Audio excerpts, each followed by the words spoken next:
beautiful ether. Hello, kitten.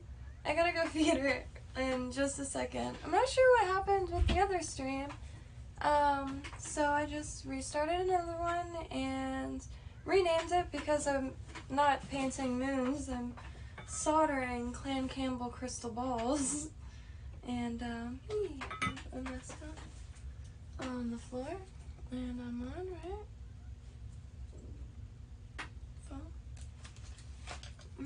Okay. And maybe I'll hunch down a little bit. And before I forget, I want to change the picture of my, not last stream, but, because on my videos it just shows that my, like, not stock photo, but this is better.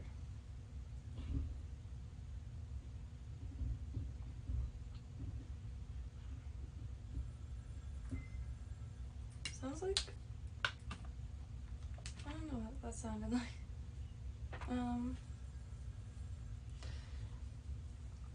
This horror film Will's watching out there must be about a phone that doesn't stop ringing, because every 2 seconds I hear this, like, phone ringing.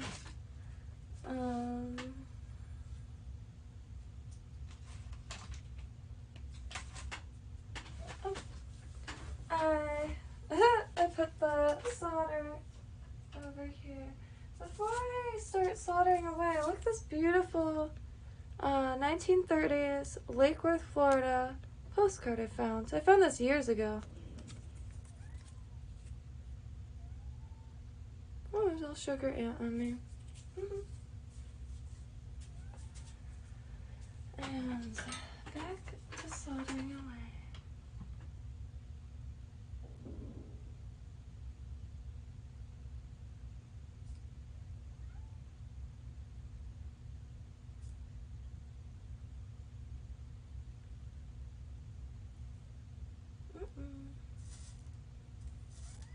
I'm so bad at this.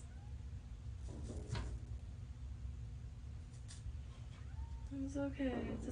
A little determination is all you need for a lot of stuff in life, including crafting. Oh, there's that phone again. I'm telling you, I have to ask what this movie is.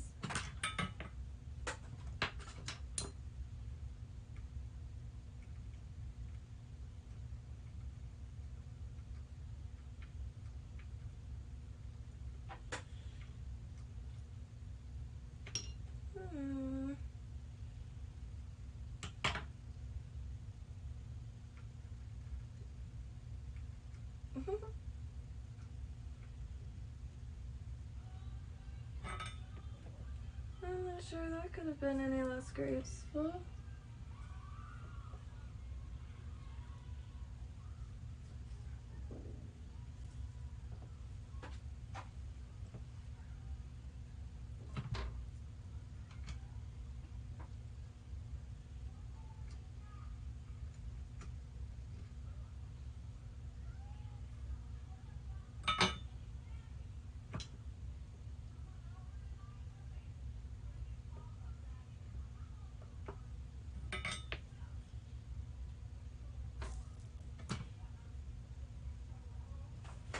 Check my posture.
kitten.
Yeah.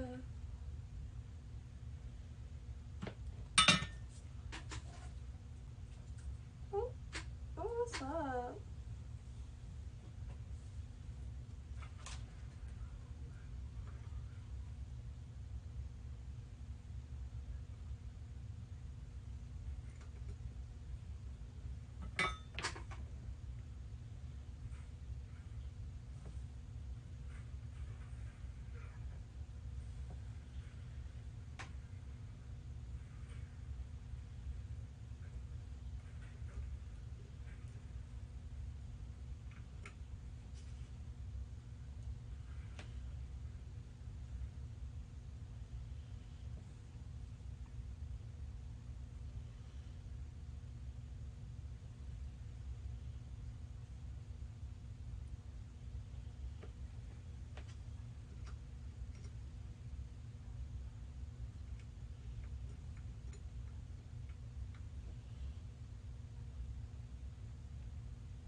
Mm-hmm.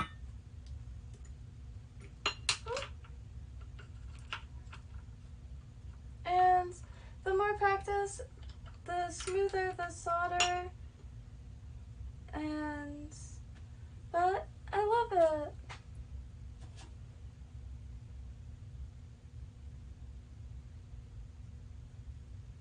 Let's see the crisscross at the bottom.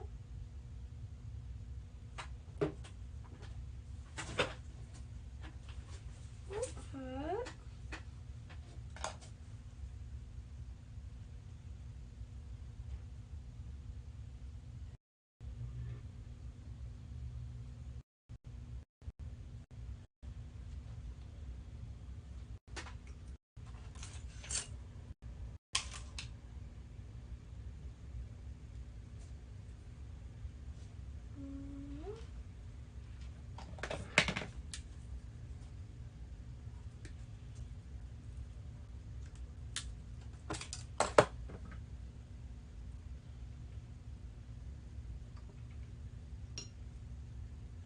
I love it so much. Childhood me would be, well, I'm freaking out right now, but childhood me would be so stoked. I wanted one of those dragon claw necklaces so bad.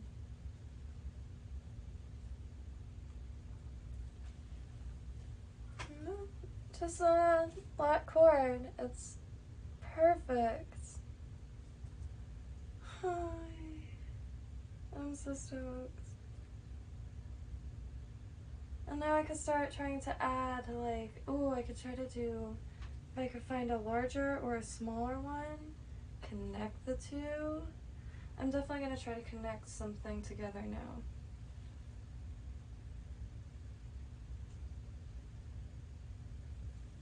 And all that is the copper tape, some flux sold everywhere, and one of these $40, $50 soldering stations.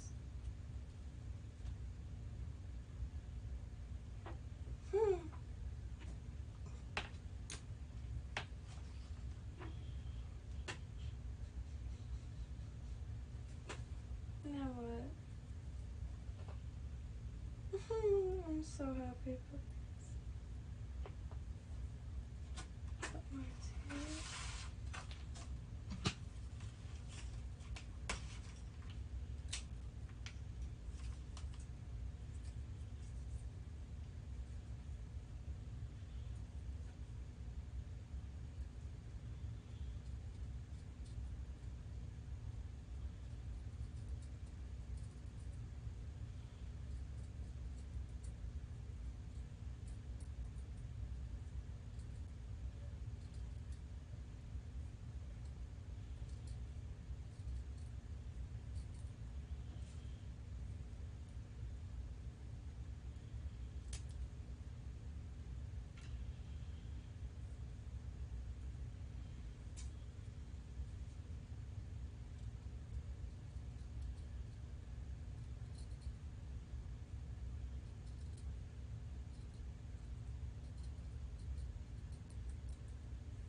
Okay, more clan Campbell. Well, let me give this to Will while it's still warm.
Oh, I forgot to feed Kitten. Thing is I know there's food out there. It's just, she's very social, but she does not want to come inside.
Satisfied, Kita.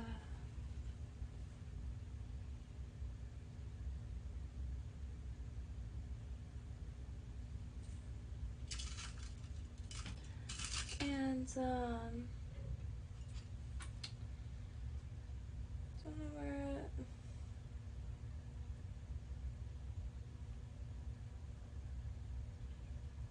clean them very well when I'm done. And I think I'm actually going to try to patina these because I think my the stuff that I already have will work. It's not liver of sulfur, or I always forget what it's called.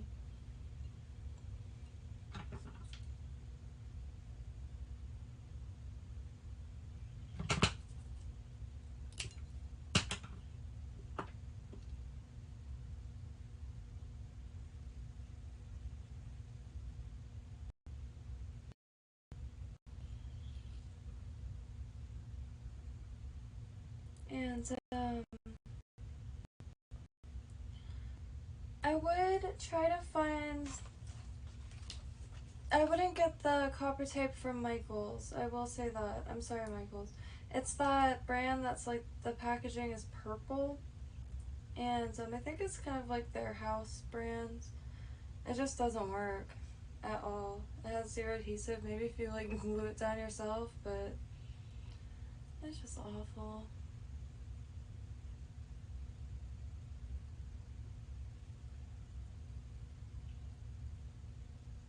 It made me like not understand how, like, I don't know, I couldn't get it to work with anything, and therefore I just thought this process like wasn't for me, and it very much is, because I have the time of my life putting copper and solder around inanimate objects. Well, I should say once animate, because I use a lot of natural items and found objects, which are also often not related, but this is my favorite necklace that I've ever made. I think I made it last year. Just used scrap wire to, it was going to be a wall hanging, but I was like, hey, it's just small enough to be a necklace that I do wear quite often. Chili peppers, evil eye, beautiful.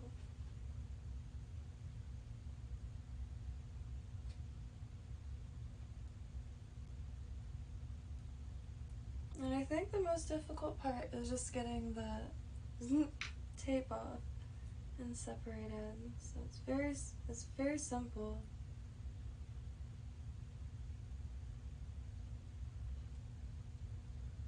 And like Nick Stelino pouring molten butter over a steak, it just makes you feel so cool.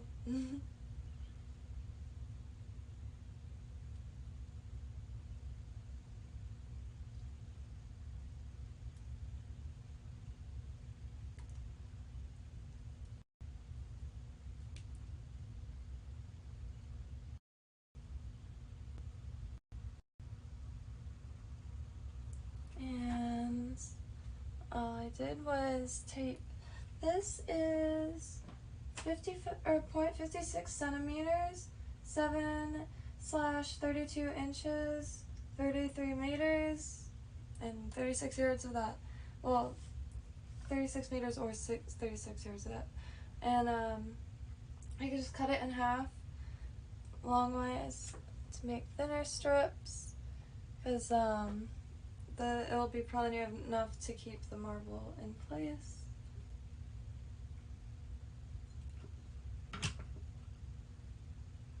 And this strip now is for the jump ring.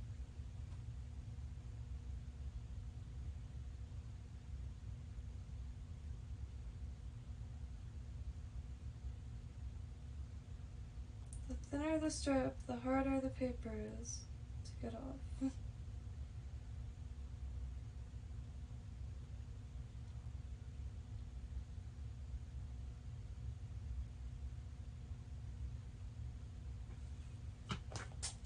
Might as well pull a few of these guys out. Let me get into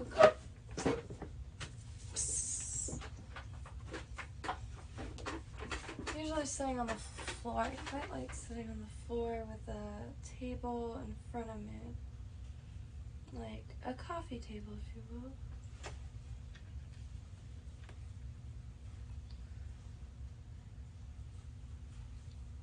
going to have more programming-based episodes because in our lives it's usually just Will and I. He's programming away while I'm crafting away.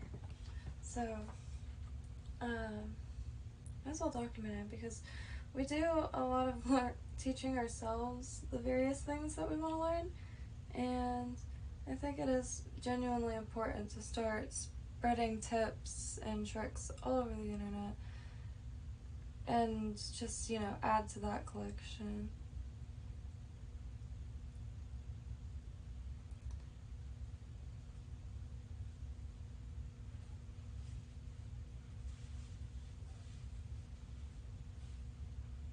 Tricky Nicky.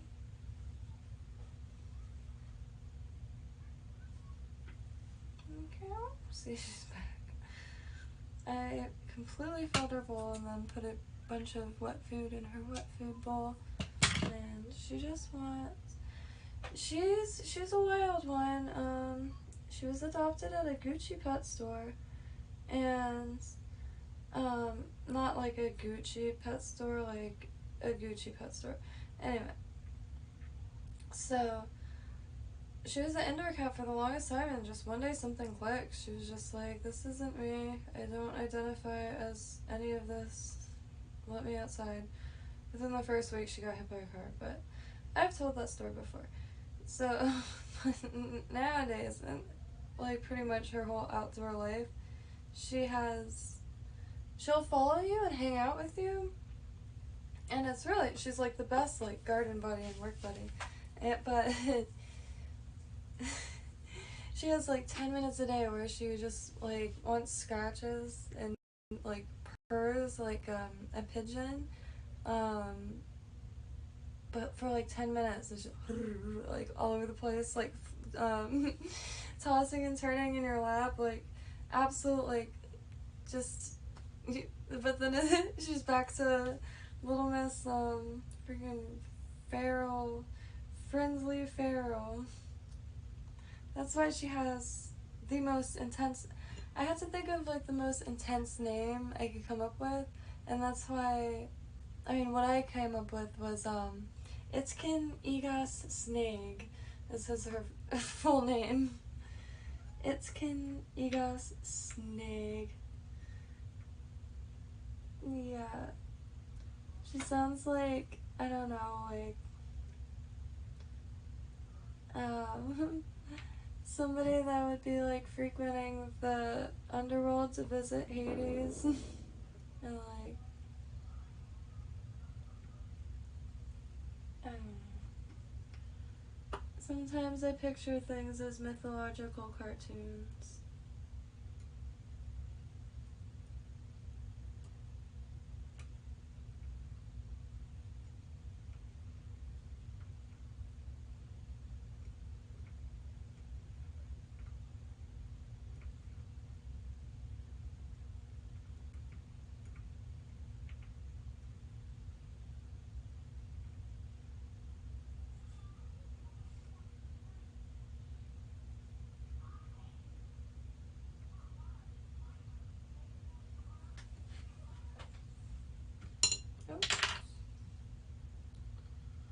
I always bang right into things that are already precariously mask. I always forget. It's bad. I used to do a lot of reverse tie-dye, which I still do. Anytime I get a bleach stain or something, or just anything goes wrong with a piece of clothing that is dyed cotton, I put it in a big laundry bag, and when that's full, I'll just spend the day tying them up just like you would for tie-dye, but instead putting them in bleach and water, and it makes the craziest, like, most detailed prints. I just absolutely love the effect.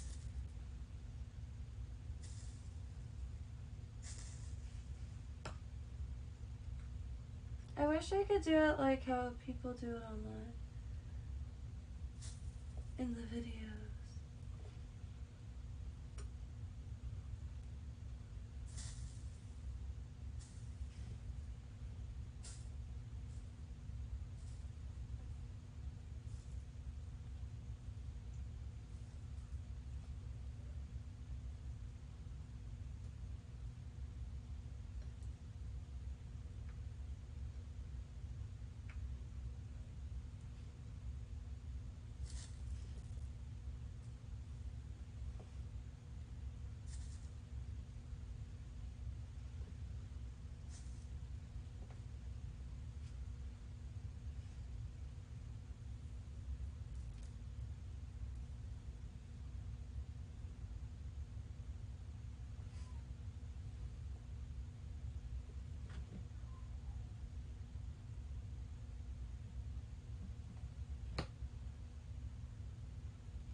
It's just so satisfying. It's one of the most satisfying. I wish I could. I had a smaller tripod, but it's being used by somebody right now. I really want to get different angles so I could have one close to the desk so you could actually see what is going on rather than just like lady poking things while talking to herself.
Sorry for the dead air. I'm sorry for the dead air. I'm sorry for the dead air. I often definitely zone into what I'm working on.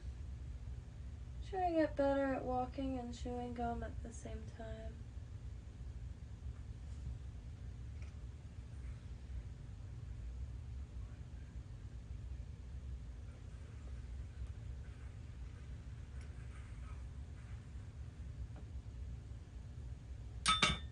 Beautiful.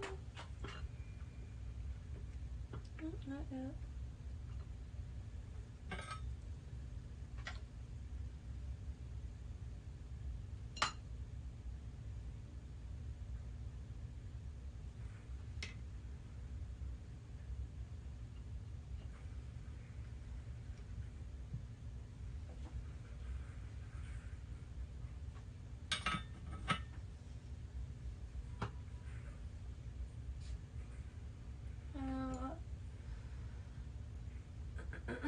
Does it hang straight up? Word up, hold up, Miss Lisa. Like Clan Campbell said, those are some sexy balls. Let me get some of those sexy balls.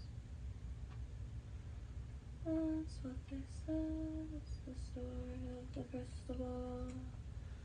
Sexy, sexy crystal ball. Ow! Beautiful crystal ball.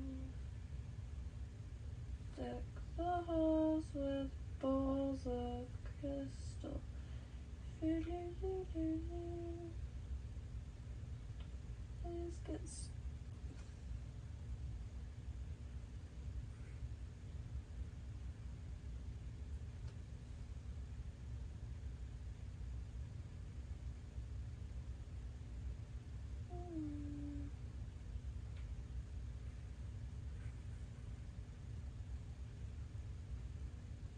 I'm having a hard time getting this one to straighten out.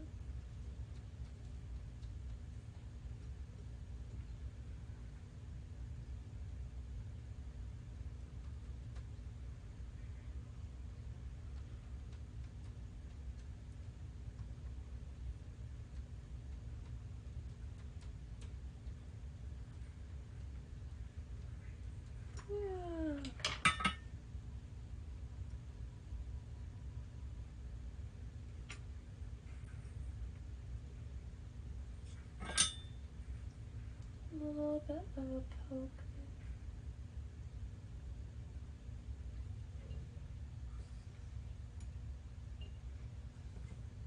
One moment, good sir.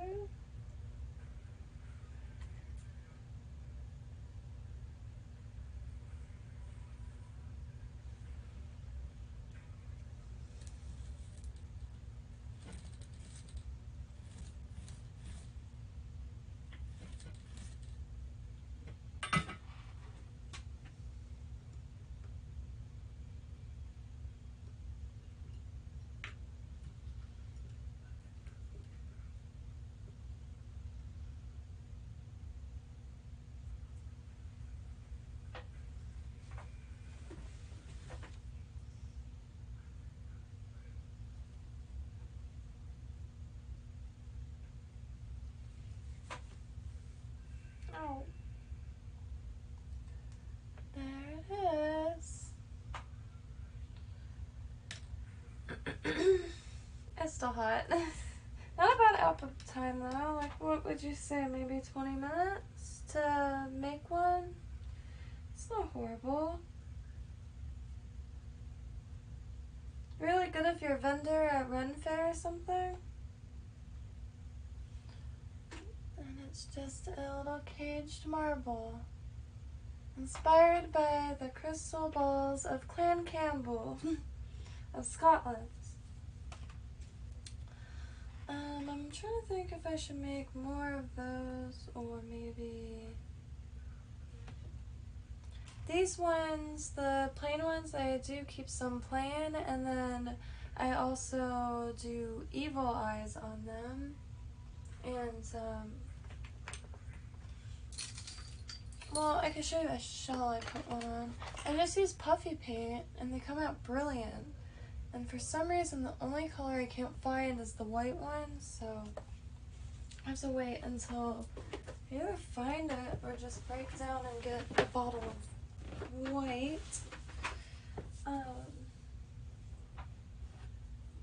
Cause yeah, I can't really make the evil eyes without that color. Well, lack thereof, I should say.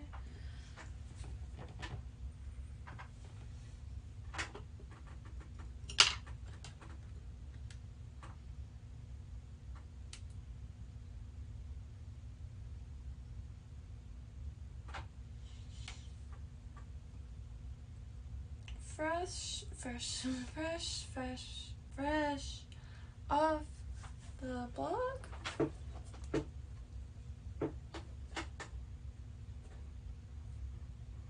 I would have freaked out about this when I was a kid. Oh, there's a little bit of a...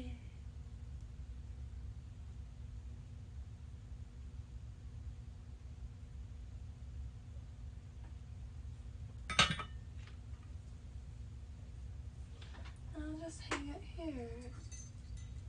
There's kind of a jewelry, well, I can show you.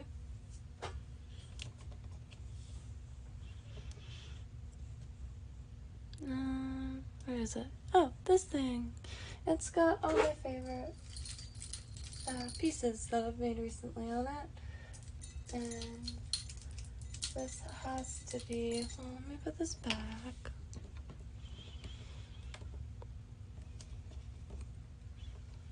This has to be my favorite piece, I think, that I've ever done. If I can find it.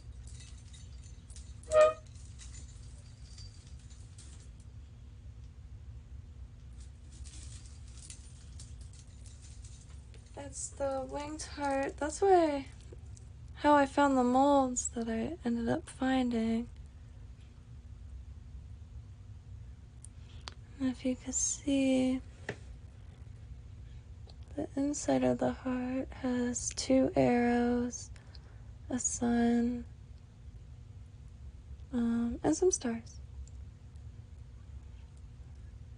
Some antique pearls, and I put a 4-leaf clover in the back. Hello, kitten.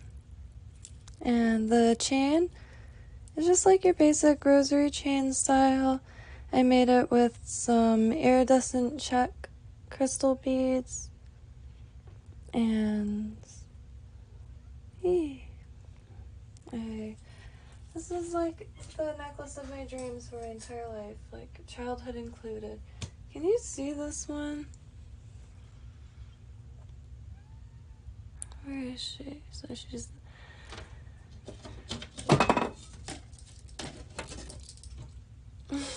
Hey, kitten. Hey, kitten.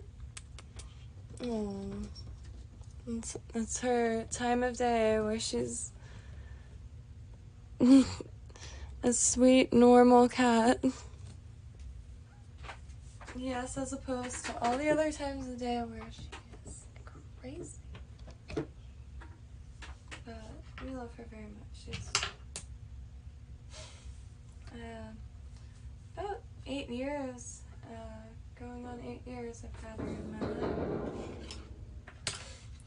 There's some shutters there and she likes to rub up all over them.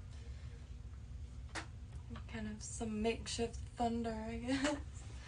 I enjoy everything.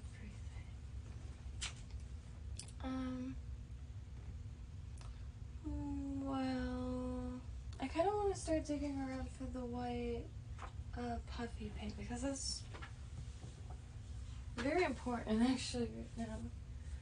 And I would think that would be quite boring if I just leave the stream going, so she'll probably cut it.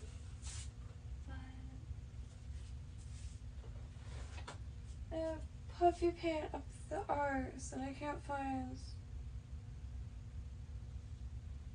And all the other ones are here that I use for the eyes.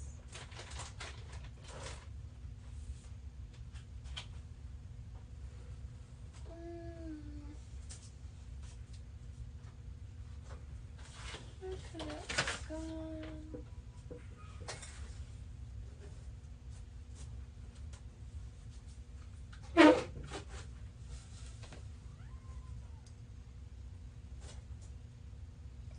It's possible that it's like behind the desk completely.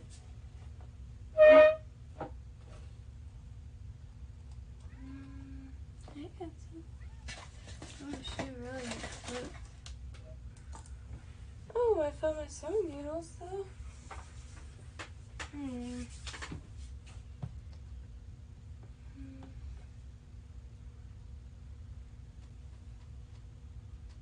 It's one small bottle in this mess.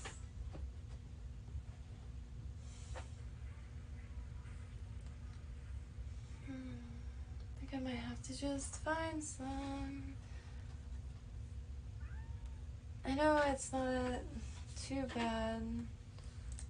White puffy paint. $12. $7 for one. I'm not built for this world. I'd rather like $7.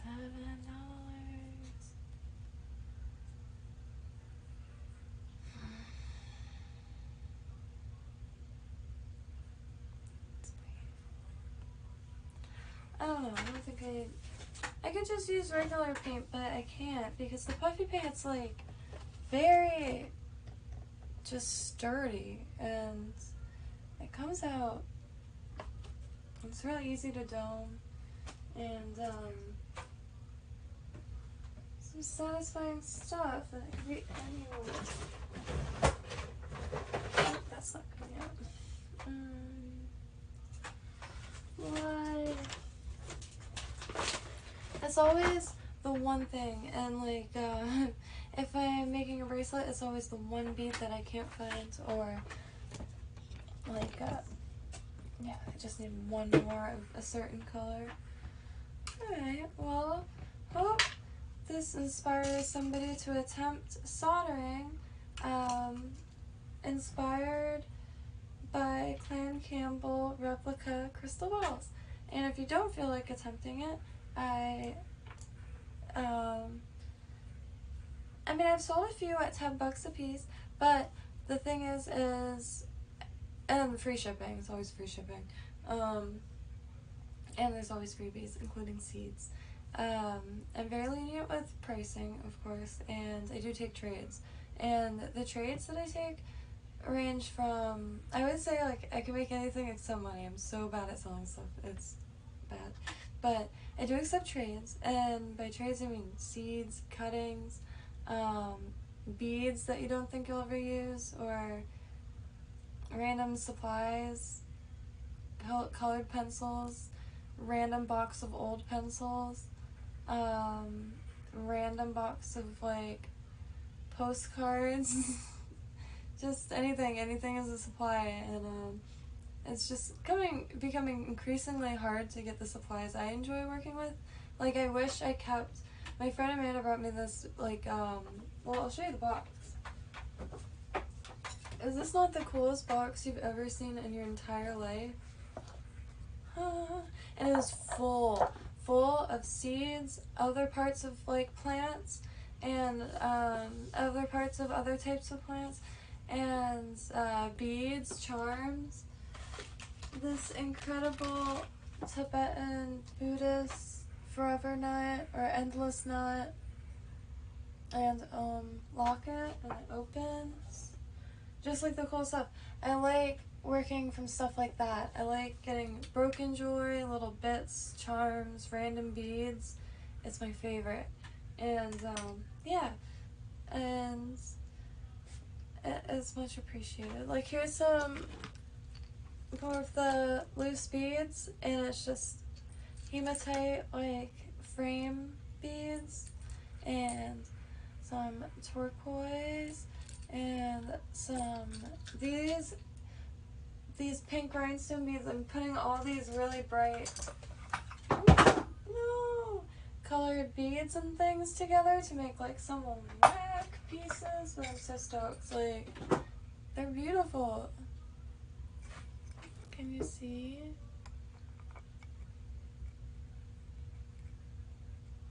I think that's the one. It might not be. I'll see in a second.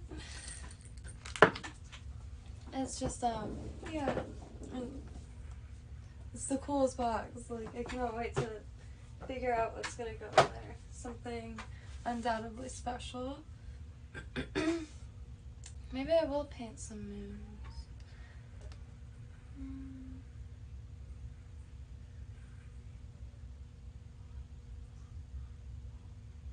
I just love it black so much.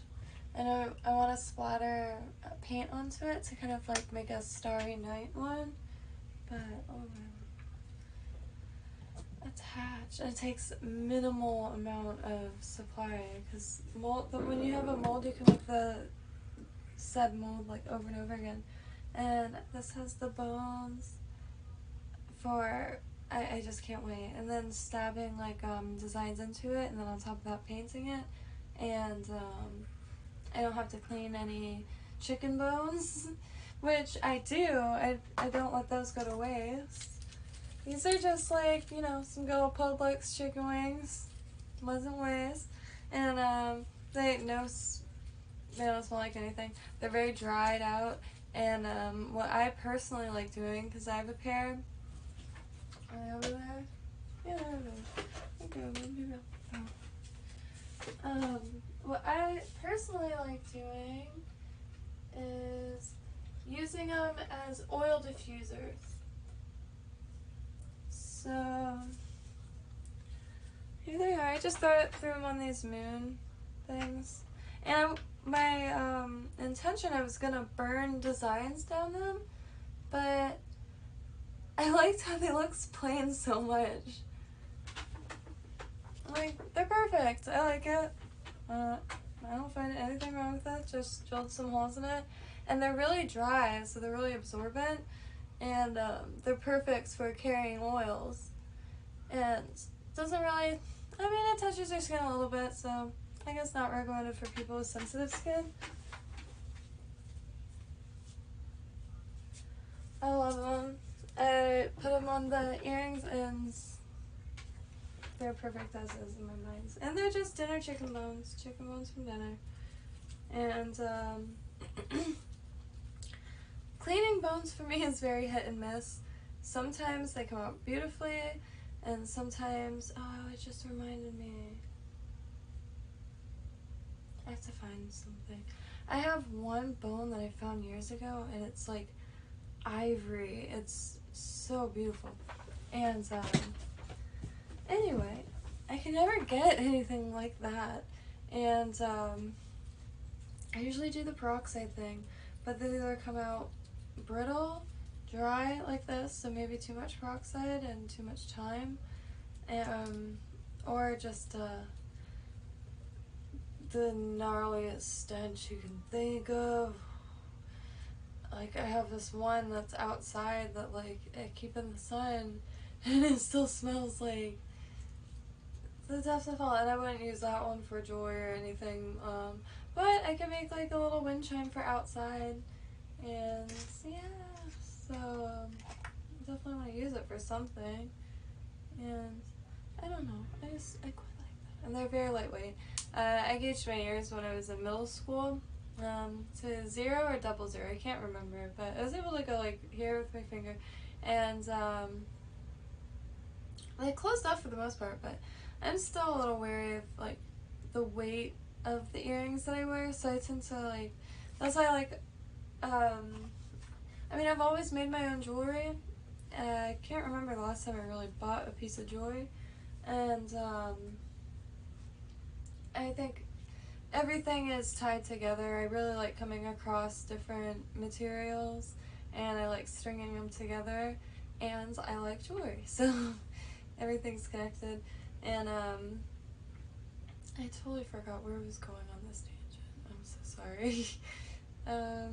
I do this often. I think it's because technically I'm just sitting in a room talking to myself.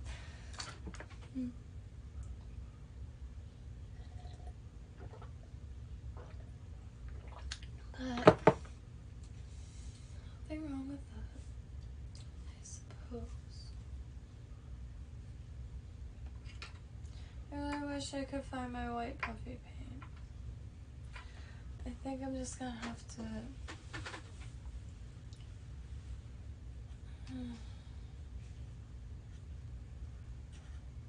I just can't stand that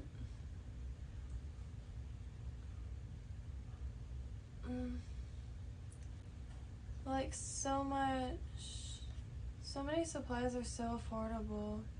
I mean, not affordable, like for the good stuff.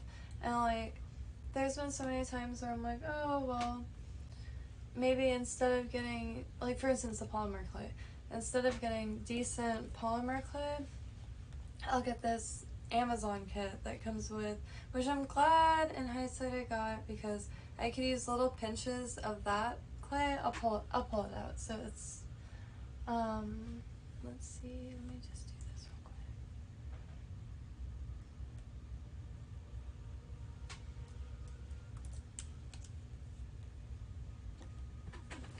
Where is, yeah, over here. So instead of getting this was, I think I found it for $10, which to me is astronomical, I'll be real. Original Sculpey, just I got it in white because I have mica and food coloring and a bunch of stuff that I could use it to make colors. But when I first wanted to try polymer clay, I was like, well, that's really expensive, and I could just get this kit that comes with like an insane amount of colors and tools and little accessories to make keychains and cell phone charms. This is like a few years old, probably like 3 years old at this point, and I could still knead it and make it soft again. So it's definitely not bad in that aspect, and it doesn't dry out. But curing it just gets brittle.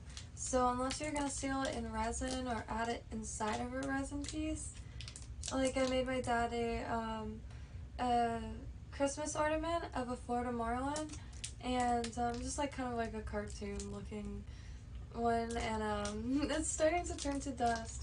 But what this is brilliant for is, so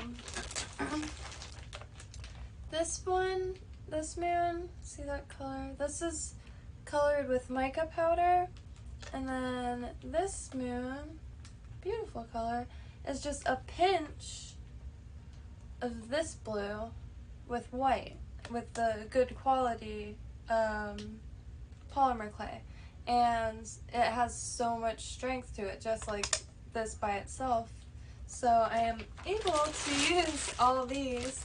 They'll just be muted. So instead of the blue being that blue, it'll be this perfect blue, which is awful because I'm gonna have to try to color match this perfectly and find quality like this color blue, like exact, because I really like this exact. I love that shade of blue, and like I like this one too, kind of like a midnight blue. But there's something about that like kind of 50s powder blue is, I like it. But yes, highly recommend. It doesn't dry out. Like I've started some more moon faces, and the next day, about like 14 hours later, they were still just as pliable and soft as when I pulled them out of the mold. And when they cure, they're very, very sturdy. And so what I still plan on doing is I'm gonna finish painting them and then sealing them in resin. And I want to make hair clips, bookmarks, anything really, magnets. That's one thing that I have to make a list. Mr. Self-Destruction recommended, so let me make a list of recommendations. Werewolves for resin molds. And what did I just say? Oh, magnets. How do they work? Whoop, whoop.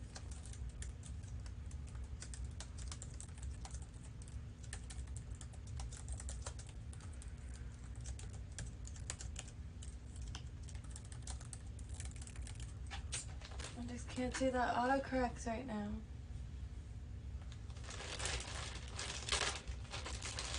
And yeah,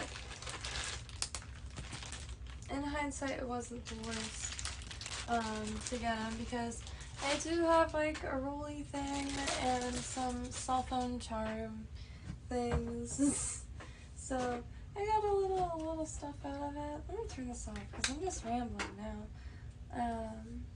And I'm quite satisfied with soldering, so I need to start planning some actual pieces or continue painting. I really can't. I'm really bad at sticking to one craft at a time. I have to have like a few going and play musical chairs, if you will.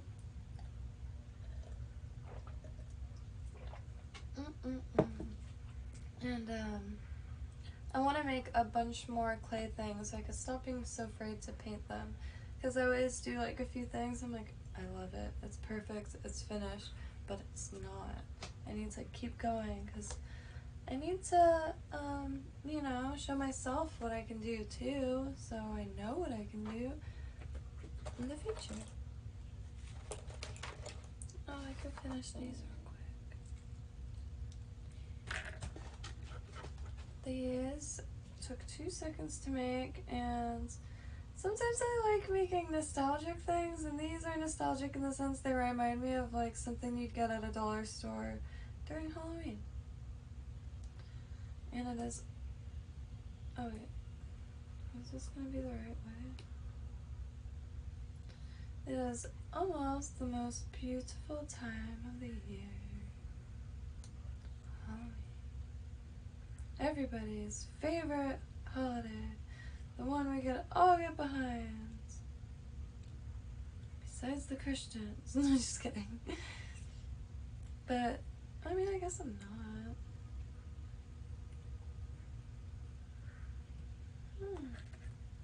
It's a hand and a skull, and they feel just like those like spider rings and the bat wing rings.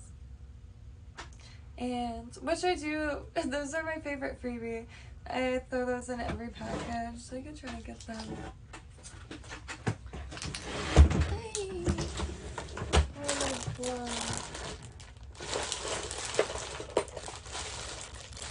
I have a few freebie jars. They remind me, or drawers. They remind me of those drawers that teachers have, where they're like, okay, come over here, Tommy, and pick something. I throw these in every order, just because, I mean, a bunch of stuff and chalk and stuff, but I don't know. This is everybody's childhood, if I could get one. Then these ones are the bats and skulls, and then the spiders. I got a few bags during Halloween, and they last me all year. But let me set this down. That's what these remind me of. And I use I found a mold that I've seen other people using it and seen the same mold creations on Etsy, so it's definitely a popular one and could be found. And they're cameos, but with skeletons. And so I just did the skeleton part, and it's these thin little plastic bits. And I just used charcoal and black glitter and it was a matte, it's also a matte mold, so came out matte, which just made it look like black plastic, like something you would get at a dollar store, and I quite like it. Ooh. And it's just to show my timepiece. It's perfect. And these took like 2 seconds, so I should make a ton more of those for freebies, because they're so not very quality feeling, because they feel like just black pot, like dollar store Halloween plastic, but they're so nostalgic for that reason. Let me take this off.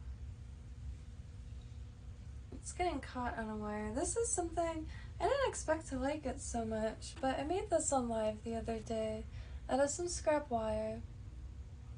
And it's the same marble that I'm making these Clan Campbell inspired crystal balls from, and it's just held in there by tension. And it was supposed to be sun rays, but I couldn't get it back on the wire, so I flipped it around and put it on backwards, and it kind of made like a nice little flower, maybe even like dandelion reminiscent.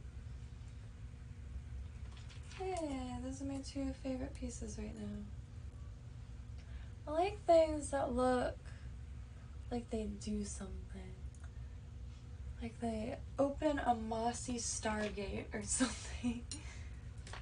Or a sandy one, or an icy one. Stargate, that is. Oh yeah. I do have to paint this guy now. Now it's giving unfinished, which I don't mind that. Oh, it already oxidized, that's funny. Alright, well, I hear Stargate blasting from the other room, and I kind of want to get on that, so thank you for anybody who... Oh, it's 6 in the morning? Well, 5:30 in the morning? That's crazy. That's crazy. I'm gonna be up in the morning. That's wild. Hey, I woke up early today. No, I didn't. I'm just like a severe night owl, and I woke up really late yesterday. Interesting. I feel so responsible, even though this is the opposite of responsible. Tomorrow's Sunday. Damn, bros. Today is Sunday. So I guess I'm chilling now. Well, I think everybody in the world is asleep right now. So I think I'm going to, well, not go to sleep, but stick around here and solder more. But I guess I'll end the stream because my hair is looking all...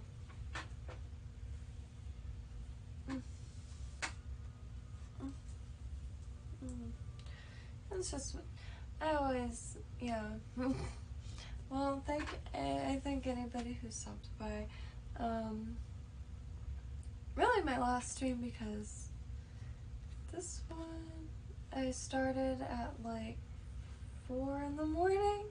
So, yeah, this is more so, yeah.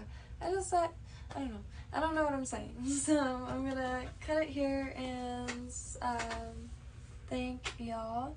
And feel free to give me any recommendations as far as something to try to make. Like today, I'm making the crystal balls and the moon faces, but I still have to finish painting them. And they're all going to be different themes. I want to try to do a snake going around one of them, but I think I might do that one exteriorly. And these, I really wanted to make stars on it, but I love how they're painted black. I like it so much that I kind of don't want to. But that's why I think I'm going to just make a ton more, because it really is as simple as just squishing it into a mold and doing that repeatedly. Just don't forget, the matte molds you could be okay with, but cornstarch. Oh, I left the star in there. Cornstarch all the way, because they'll fall right out of the mold and you don't have to disfigure it trying to get it out. And just it's a night and day difference. Like a plastic mold like this, forget about it. You won't get it out. I even tried freezing it to try to like harden the clay, but it doesn't freeze. Yeah, come to find out, it doesn't freeze. And it was tiny little pieces. I would think that would freeze, but no. I'm like cut off. I always do that. Like, my face is rarely in the streams, not by choice.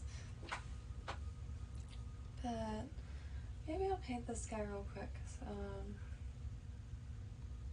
What should I paint it? Gold? Maybe I'll just try to like wipe it.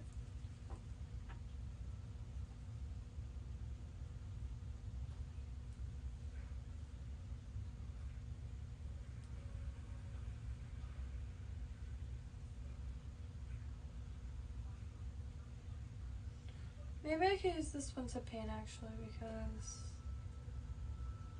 I won't,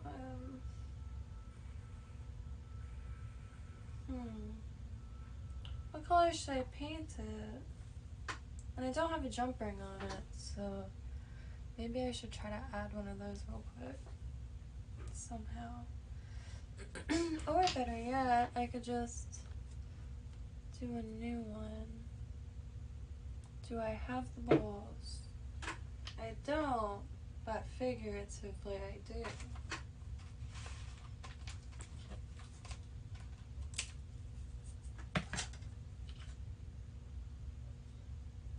I'm gonna try to bend it first, because I want this one to be a little more even than the last guy. And I'm gonna try to do it way faster than I did the last one, because I think speed is something that really matters trying to do it on polymer clay.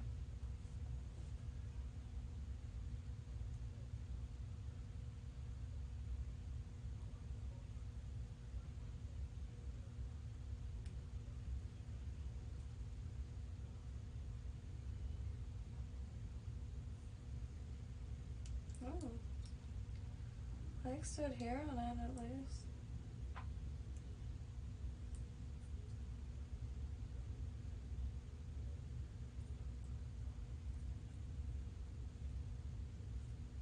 All of this is such forgiving materials too.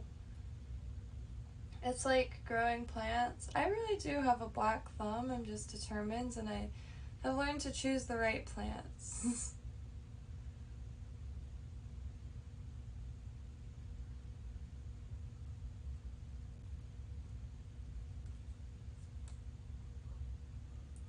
Preferably drought tolerant ones. And ones that propagate easily.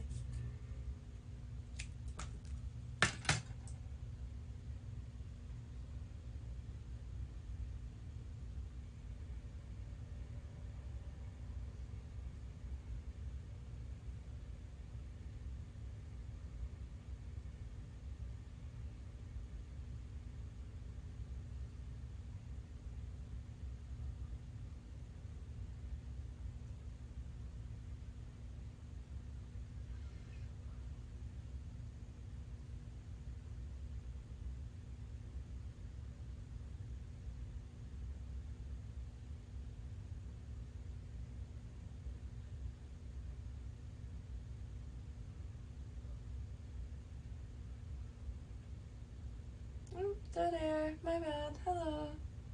Whew. Okay. Oh, I turned it off.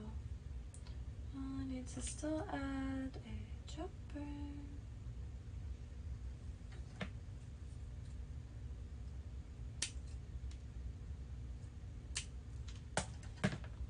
This part looks perfect for the job.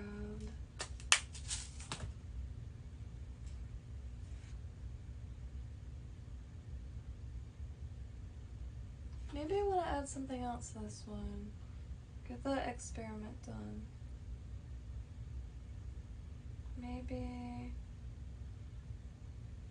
tiger's eye.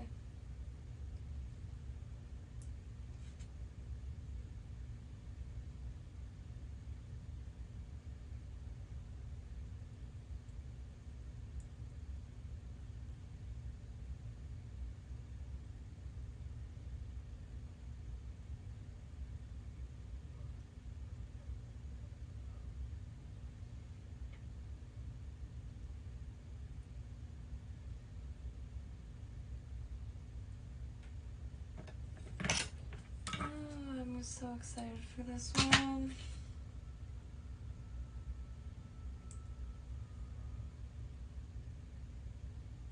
Because I know it's going to take me a while to get those to the point of curing, or not curing, of coating in resin, and well, then curing, coating and then curing. So this is going to be an instant moon necklace. A relatively instant moon necklace.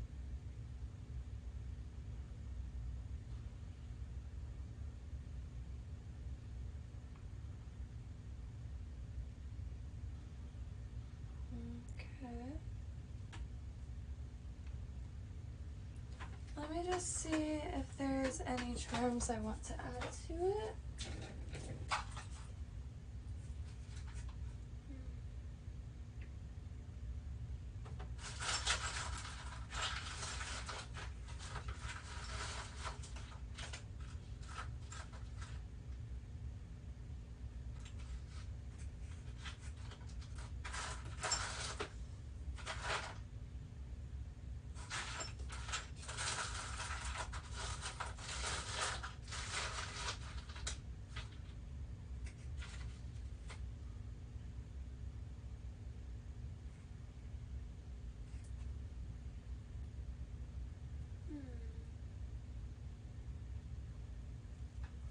I think I'm gonna try it. This little piece of rose quartz, Amanda gave me all these little perfect stones, so I'm gonna try it.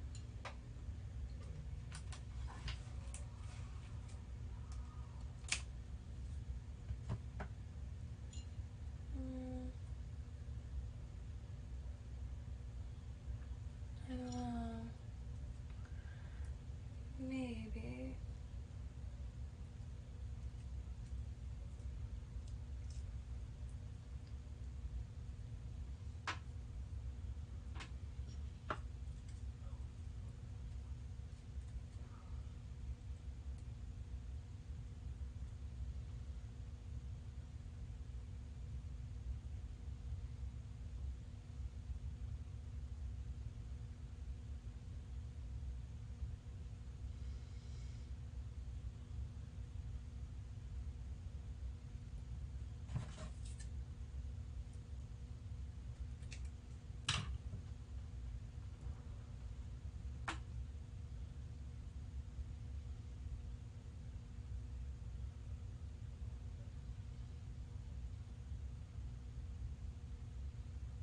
think this is actually going to be quite neat looking.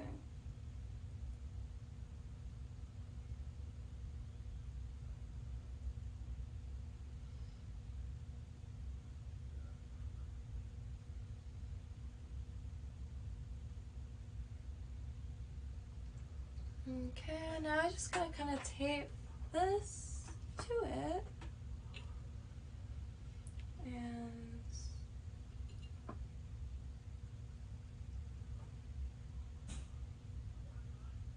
okay.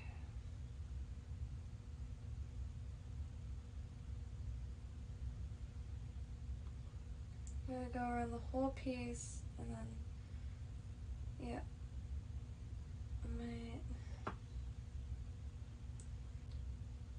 I might go quiet for a second because this is.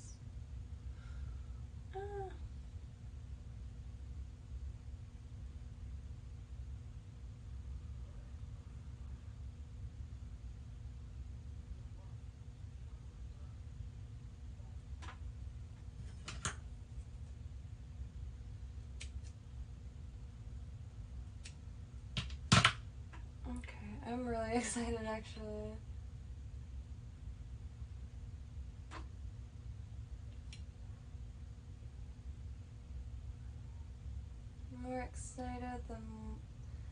More excited than terrified.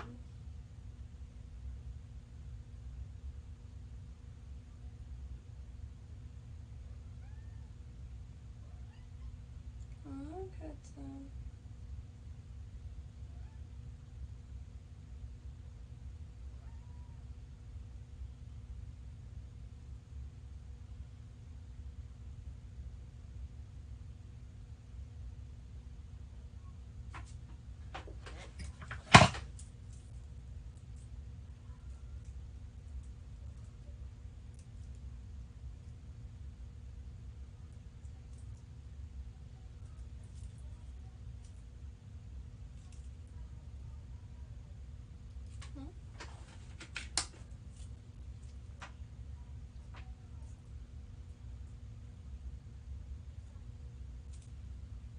Okay, that's it so far. Yo, hello Alex. I'm making this little moon. I made all these moon faces with polymer clay, and I should move the camera down now that I'm back soldering. So it kind of burns a little bit putting the solder onto it, but that's not enough to deter me to do it. So I'm making another one, but this time trying to add a charm to it. And I finally got the lead-free solder, and so now I can make wearable pieces, essentially.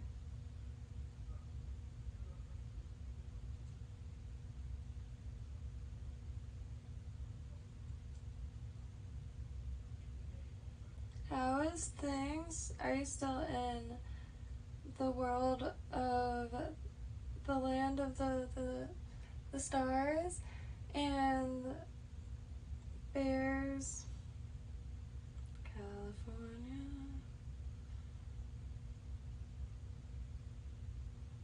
Ooh. Sorry for the dead air. I go mentally rogue often.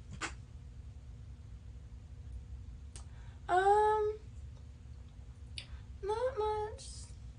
Yeah, no, I'm gonna make like an incense box and put all the phases of the moon, but in faces, moon faces. And I don't go through much solder. Partly because I'm always jumping around in between crafts from one to another. Musical chairs just with crafts. Like, these were unrelated crafts until they weren't. I think that's why I like picking up any type of crafts. From crochet to embroidery to knitting to soldering. And my dad keeps saying he's going to pull out the welding stuff so I could learn something actually useful.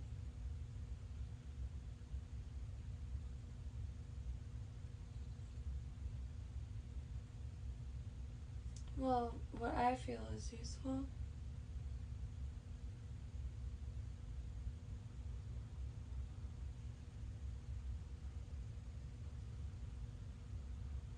Okay.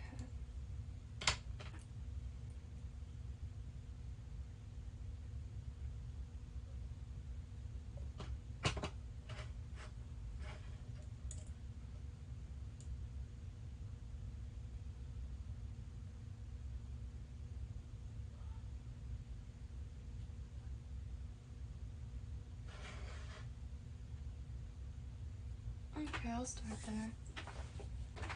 Yeah, 100%.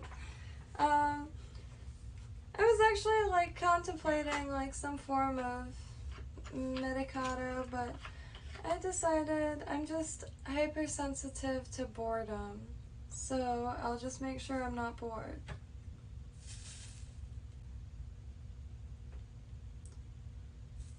Oops.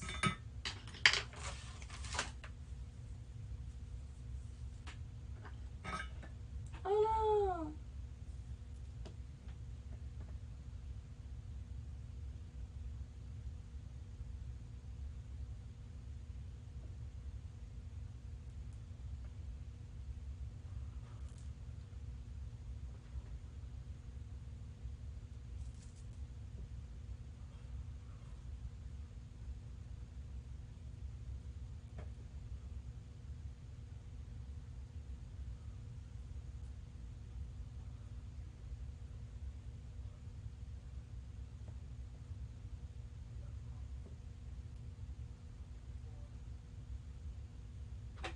Mm-mm.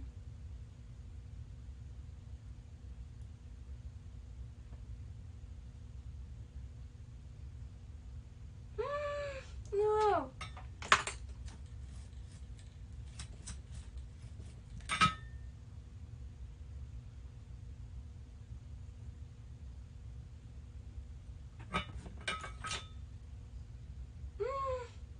No, I made it worse.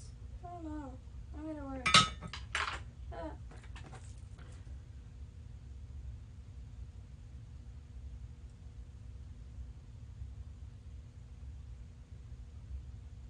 Alright, I'm just gonna have to like YOLO it.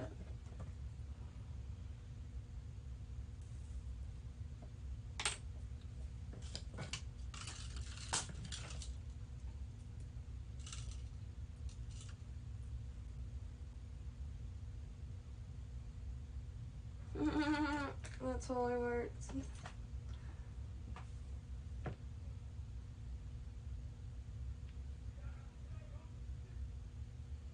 That's what I'm trying for. I'm trying to turn this into my business. So I don't know if you've gotten a chance to check out my site. I'm starting to add a lot more to it. Like I still have to add the entire Greek, Roman, Egyptian, Sumerian, Assyrian, um, Haitian Voodoo, Louisiana, or Catholic saints. Anyway, not trying to list a bunch of random nonsense. But the point is trying to list everything out and get everything linked to at least Wikipedia pages for further reading. And then on top of that,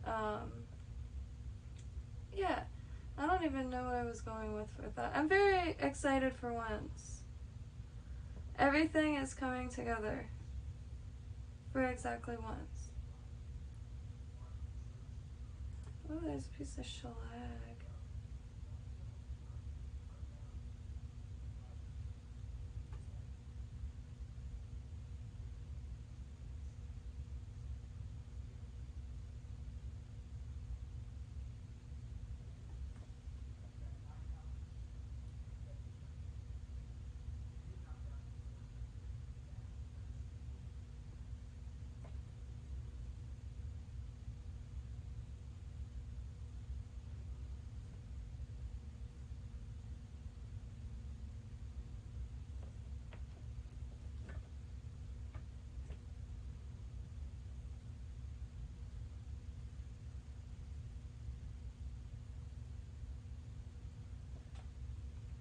Be really careful with the face because it is clay.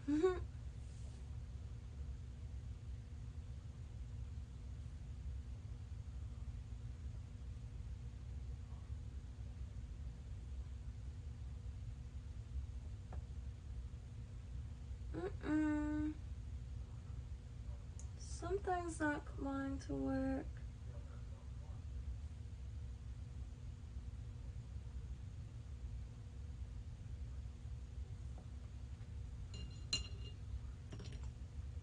No! Shoot!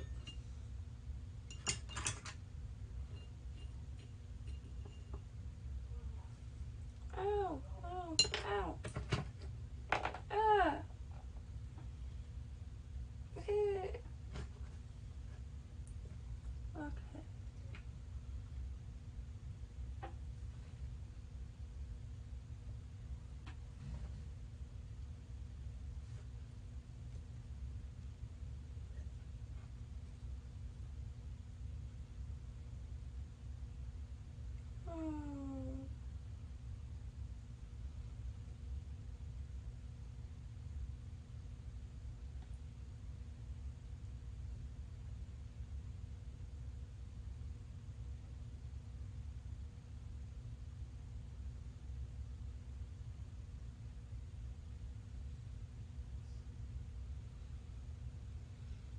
Hold on. Alright, I'm gonna try to yellow it again. The jump ring fell off. Experiments are fun. Ah, I did it again.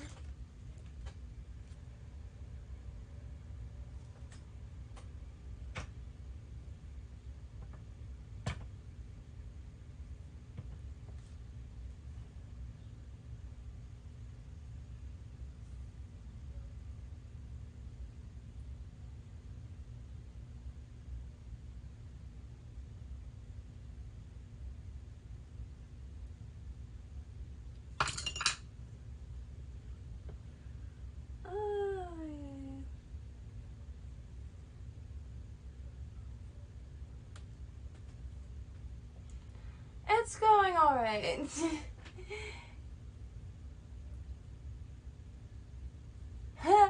Yeah, no, they have all these lists that, it's getting ridiculous at this point. I don't know why I can't just type them instead of writing them down, because they'd be done already. And, I'm trying to get as much on as possible so I can start pulling more people, and, because it's really going to be, like, a spot for anybody to post. I already have one prolific poster that, brings a lot of good information to the table.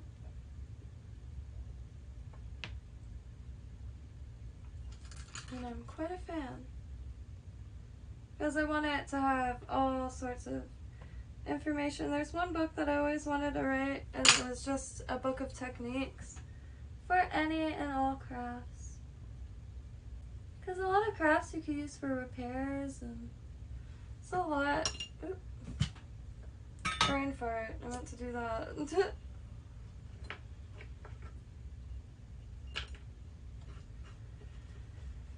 Alright, well, let me focus on the back for a second.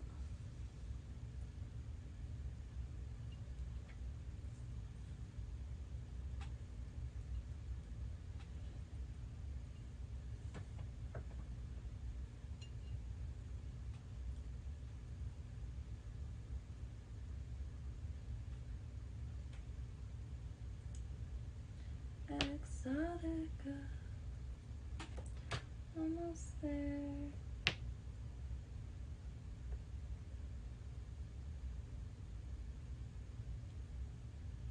Sorry for all this dead air.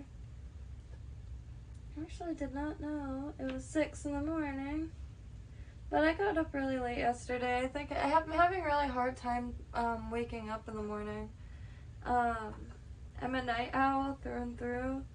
But I'm trying to switch my schedule around because nobody is up when I'm up. And I'm trying to make moves. Seriously.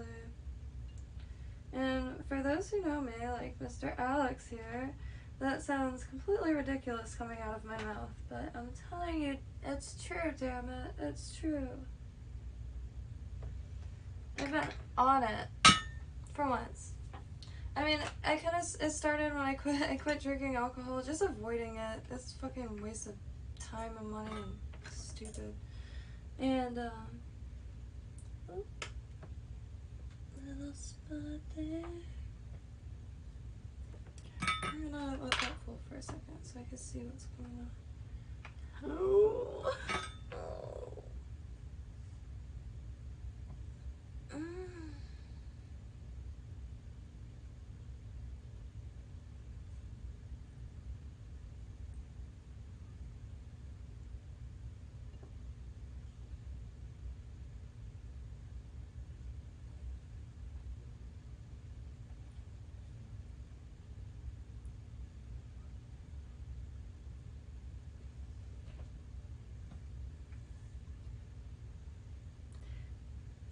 Oh. Sorry. I got... Oh no, I did not. I put the crystal in backwards. So the nice side is... of course.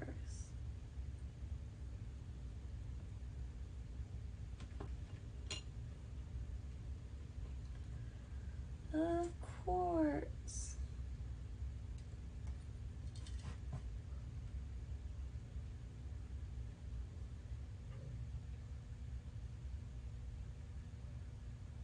Ow.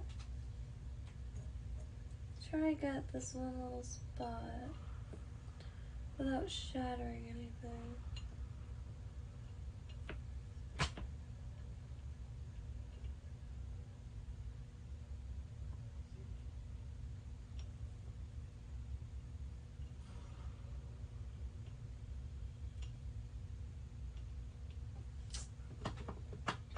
Damn you, gravity.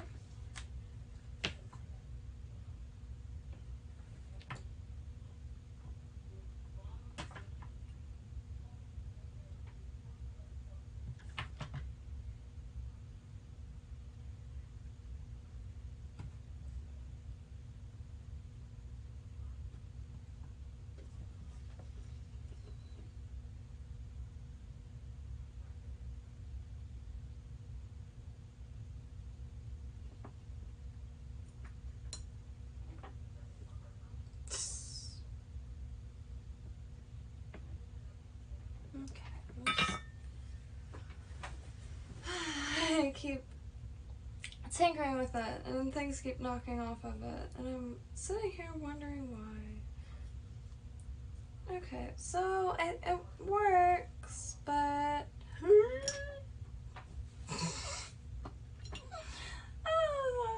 I burnt the hell out of the moon itself.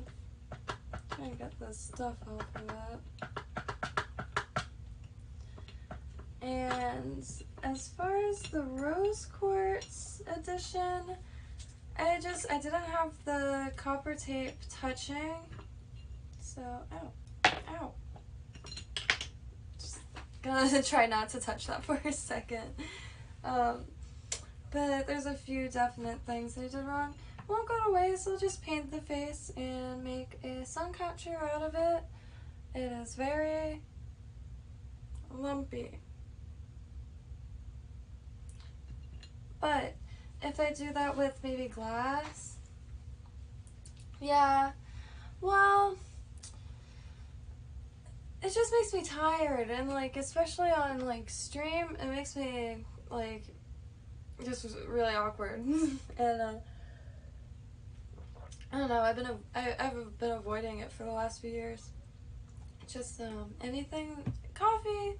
I have really shaky hands, so I probably shouldn't be drinking coffee. But I enjoy it. I have a bad habit of getting a sun catcher, like, ooh, oh god, my foot is asleep. Like these guys. These are just some of the ones I've kept around. Don't focus. Focus here. Hold on, let me touch this. Focus. It's not wanting to focus. What's in the way? Well, like, this is the last one I soldered. I couldn't think of any more shapes, but this is just using Dollar Tree, those flat marbles. one of the first things that I soldered with this technique. And then, like, these are some plain ones, but they're used chandelier pieces from broken chandeliers and some salvaged beads.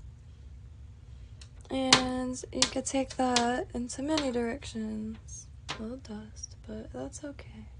This was a copper pipe, a plumbing pipe that I hammered into a disc after cutting a thin ring from it. And what I want to use some of these for is I want to make fan poles, because I want to do the light, the one for the light, the sun, and the moon for the fan. I don't have a sun, but I do have this sunflower. I think maybe it's supposed to be a sun. I don't know. The first attempt went horribly. I didn't put any cornstarch in the mold. Well, I gotta get all this flux off. And try to... Yeah, just like charred it up at the bottom. Oh. Sun catcher, anything that like will refract light, or at least have light passing through it. So that cross is green glass, so when the sun is coming through it, it's really nice. It cascades like a green glow, like not so much enough to hit the desk, but something like this is one I wouldn't like put on like a store piece because of the ding, but this thing refracts so much light, like the whole desk will be dancing with the prism, and I really like that. I really want to get a bunch of them so I can make larger ones, but I kind of have to let things come to me because I don't want to keep buying brand new craft supplies. They're just, the quality is so off. I'd rather just wait until I find like a box of broken chandeliers in somebody's garage. It happens more often than it doesn't. And yeah, and yard sales. And the stuff that I look for is stuff that people don't know what to put a price on, so I end up like really scoring in my department of desired objects. And like, these are chicken bones from dinner, Publix chicken bones, and they're really dehydrated. They don't have any smell. That's a big thing, I think, when cleaning bones. But they're really absorbent because of how dry they are, and I can use it for oil. Like, I really like the Quan Long oil. I don't know how to pronounce it. It's a Chinese highly mentholated oil. It's really good for cramps. If your AC breaks, yeah, no, estate sales are legit. Actually, like, I don't know, if the areas where people like, it's like an older crowd, could kind of tell the people have been there for a while, like, I don't know, yard sales are my number one thing, because I score at yard sales. Like, I'll always leave with a bag or two of stuff from a thrift store, but I'll leave with like boxes, trunk full, back seat full, everything full. Like, have to exchange phone numbers to come back for the rest of the stuff. Like, because I don't know, I can't help myself. I react when I see things, and that excitement gets people digging through their house to find more stuff like it, and end up taking a lot of stuff off their hand that they didn't think that they would sell, and I put to great use. Publix, represent.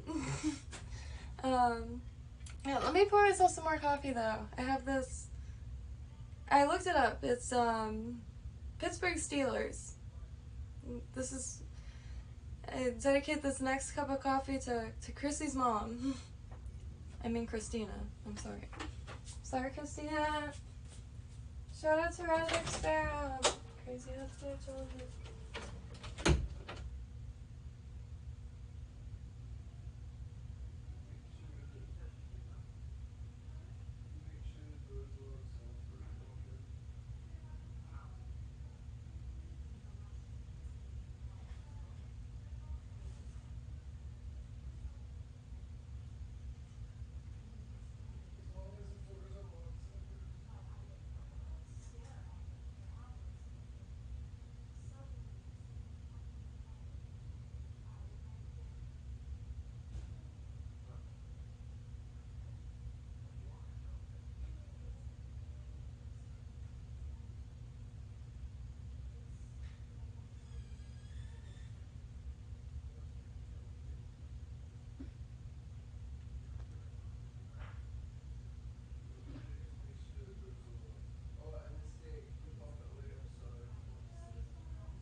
No, what? My bad. I have a bad habit of disappearing for longer than I expect to. I need to make one of those fancy hold, like, we'll be back in 2 minutes. A very loose 2 minutes. Well, I guess, I don't know. Time, I can't get the hang of it. I really can't. And same thing with Will, and it's funny because both of our hobbies and our careers. Career crafter, I like it. And there was something else I was thinking about. Oh yeah, you know what I think about? I don't know, Alex, if you were still here, but that roof in Lake Worth, that art gallery, it turned into an art gallery. I think it was just empty for the longest time, but that was one of the most treasured spots.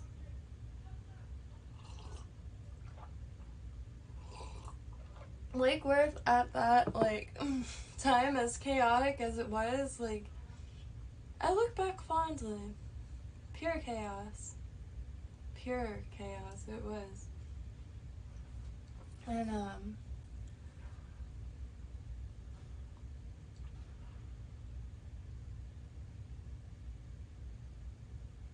yeah, no, well, I'll show you last thing that I got.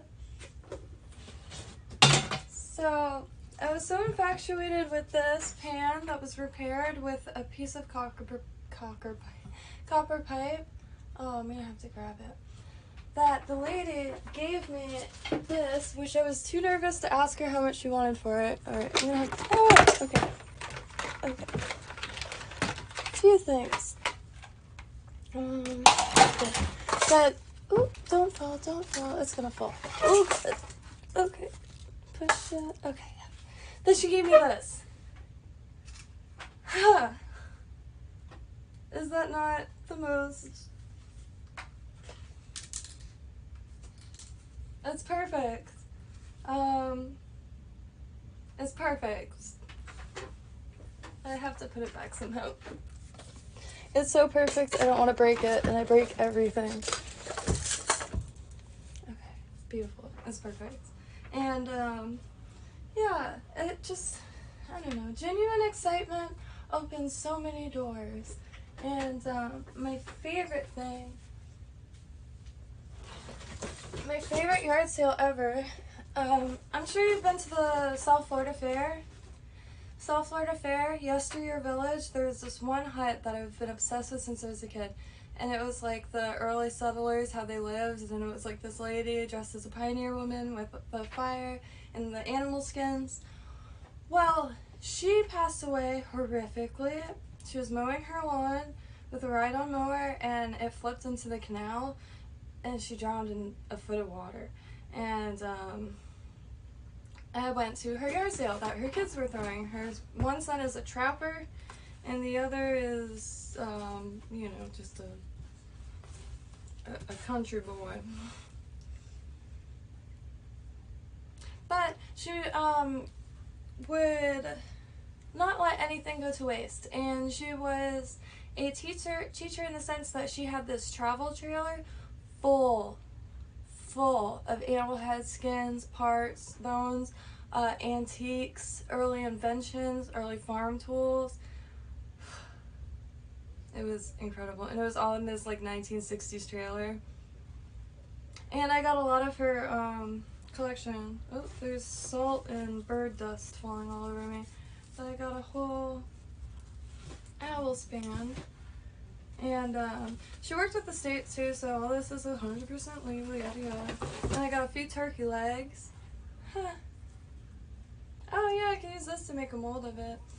I just won a candlestick on eBay that it's a chicken foot holding up like a little cauldron thing. Treat yourself. I made a few sales finally. I make these necklaces. Well, I have one on my phone. They're real leaves, and I sell them for 25 bucks a pop because they take me like an hour or two per leaf to make, because they're 4 to 6 layers per side, plus drying them, and my UV light.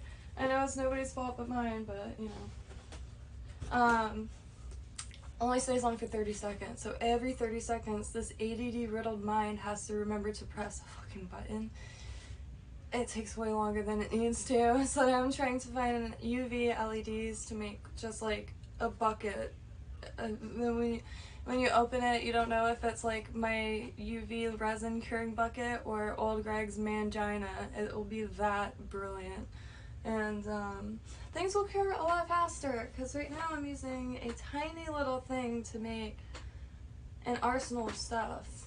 And yeah, but I'm giving my lungs a break on the resin because it's not the best circulation, and yeah, I don't want to scar my lungs again.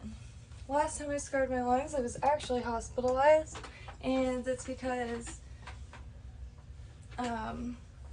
I don't call myself a jack of all trades. I consider myself a jackass of all trades for this reason and this reason alone.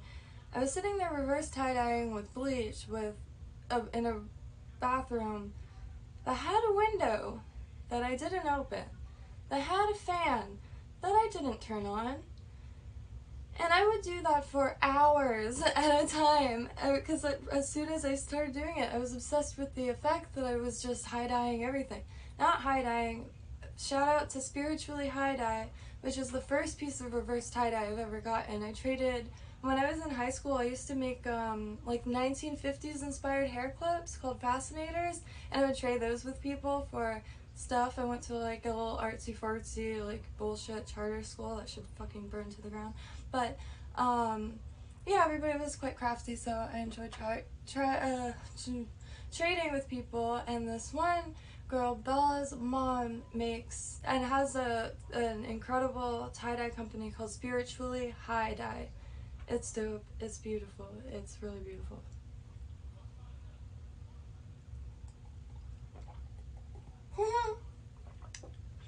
Well, my motto in life, and also my just motto for everything, is mustn't waste. It's what my grandmother said about everything.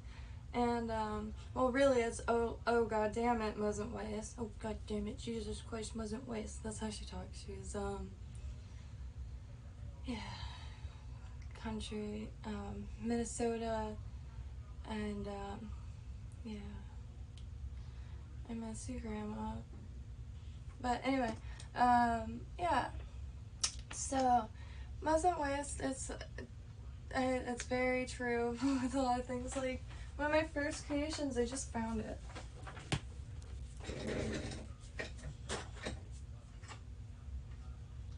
I made this in my dad's van, I think, with just like scraps that I had on me. Or maybe I made it out of stuff out of my dad's van. Lock washers, and then some stuff that I had. These, and I think these were from a cell phone charm from a Chinese restaurant. And then this wire, the green wire, is floral wire. And this heart is one of those things for paper, to keep paper together. But it's a hot air balloon. And you remember probably Alex, the bird. Oh no, computer died? Shoot, I'm all alone. Oh no, I'm flying blind. Darn it, darn it, darn it.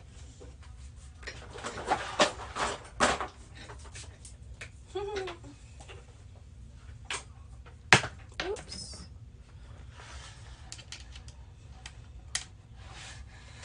I didn't mean for all that to happen. It's gonna take forever. I finally got a computer. Turn on. I don't know how to turn it on though. Please. Let's do something.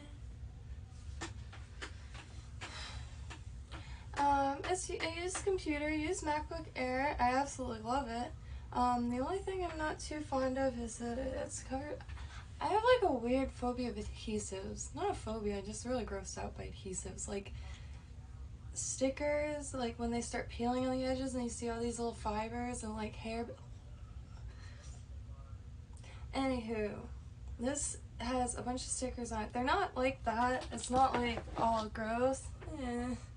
There's one that says, put some breast milk on it. Daily High Club, Guitar Dad teaches you guitar. Guitar Dad teaches you guitar. I'm not hating. I'm very thankful for this computer. I'm just... Daily High Club. Cool, Dad. Liquid gold.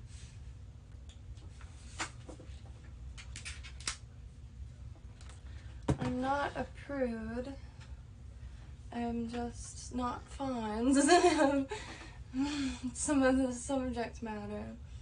On my work computer, no, I'm just kidding. I mean, it is. I haven't used it for play at all. It's literally powered on for Subtropical Botanica and only Subtropical Botanica. That's my passion project. I've been working on it for years, and vaguely plans it over a decade if I want to be like you know, like an umbrella, but it's just weird to have things come together. And also, like, be noticed for it. It's very strange, because I am a hermit beyond belief. I don't go many places at all. Wherever my craft room is where I usually am 24/7. And, yeah, so I was never able to get myself out there efficiently.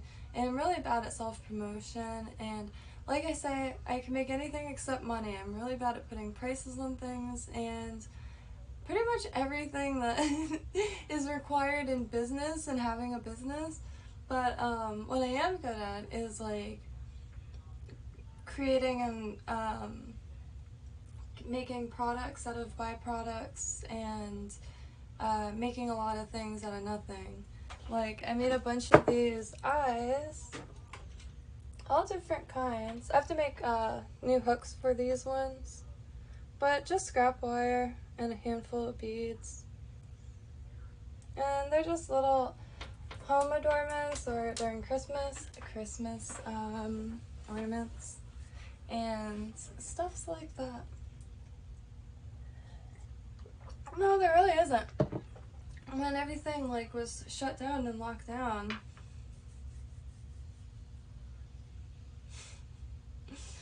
everyone must stay at home. Okay. Oh no. I wish more people could cure their own boredom. I think that's why I want to start. I still have to start making actual tutorial videos, but I just can't get myself to sit in one time long enough. I still haven't even edited together all the stuff from St. Augustine. I went to St. Augustine not too long ago, and I haven't posted anything because it took a ton of clips, and I just have to stitch them all together. And yeah, and there's a lot of tips and tricks. I don't know if you're aware of this, but there's a lot of gatekeepers in the crafting community. Like, people don't like giving up many secrets, but I think I like teaching people how to make stuff more than I like selling them stuff that I made. I mean, honestly, half the time I make something up. I made this with the full intent of selling it, but I like it a lot. And, it took fucking forever. I don't want to make another one. But, I learned a lot. Yeah, and a lot of the stuff I make from absolutely nothing. Like, this is scrap beads, a broken chain, and felt from Walmart. And if you have a few pieces of felt, you can make a ton of them. And yeah, not even felt, scrap fabric. The first bits of clothing that I made were out of my bed sheets. I had pink and black bed sheets, and they turned into a pink and black striped dress. Strapless, it's tied, it was really cool. I keep wanting to... Okay, so yeah, gatekeeping and crafting is, people just don't like giving tips or tricks. Or, like, if you ask something, like, what is that not called? It's called Google. Or why would she tell you that? Like, that's her... It's like, my bad. Like, the design, I get that's her design. Like, the knot that is, like, incorporated into the piece as a whole, like, every knot has a name, and every, like... It's just little things like that. And a lot of the stuff is really expensive, so I usually work through, like, means of stuff that's easy to salvage or easy enough to come by, and stuff that when you get it you could do a lot more than just one thing with. And those are the things that I want to show, because I have been broke consecutively my whole life, and I know that's hard to believe because of the amount of stuff I have, or whatever, the jewelry, or how I present myself. Like, this is my crafting clothes, because this is, like, look at the disrepair of this. But, you know, I like how it fits, it's very comfortable, and if I drop burning solder in my lap, I'm not going to, you know, no sadness will occur.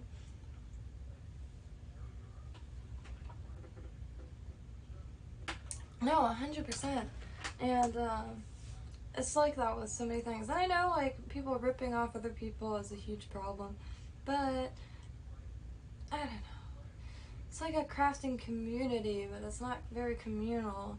And like all the Facebook groups you can't promote in, and it's like some of the fucking groups are called like handmade small business or something along those lines, and I can't promote.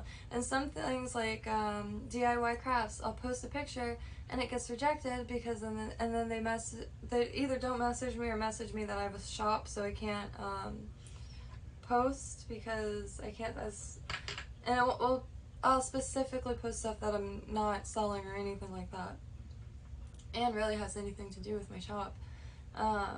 Because my shop isn't really a shop, it's more of a website. Like, it has the shop and I sell like all the stuff that I make here, but I'm trying to make it more of a reference place. Like, I have 2 different people that have shared content to it, and that is massive for me. Like, to build something and have somebody I don't know, incorporate anything is huge. I don't know. I've gone through my whole life feeling kind of like a figment of my own imagination, so that's wild. Yeah, no. That seems like how it goes, though. You got little, like, breaths of fresh, green, monetary air, and then like a cycle. Like, everything is a cycle. I have a few side hustle ideas. Like, if you look up crinum lilies, a lot of parks and public spaces have them, and after they flower, their bulbs drop 4 for $20 on Etsy. We went to the park. They get mowed over. They don't survive.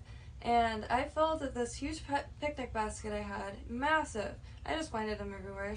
I really should have sold them. Like I said, I'm really bad at selling things. I'm trying to find like a form of manager type, even partner, that will help me bring subtropical botanica to the heights that I have envisioned, and just attention impaired.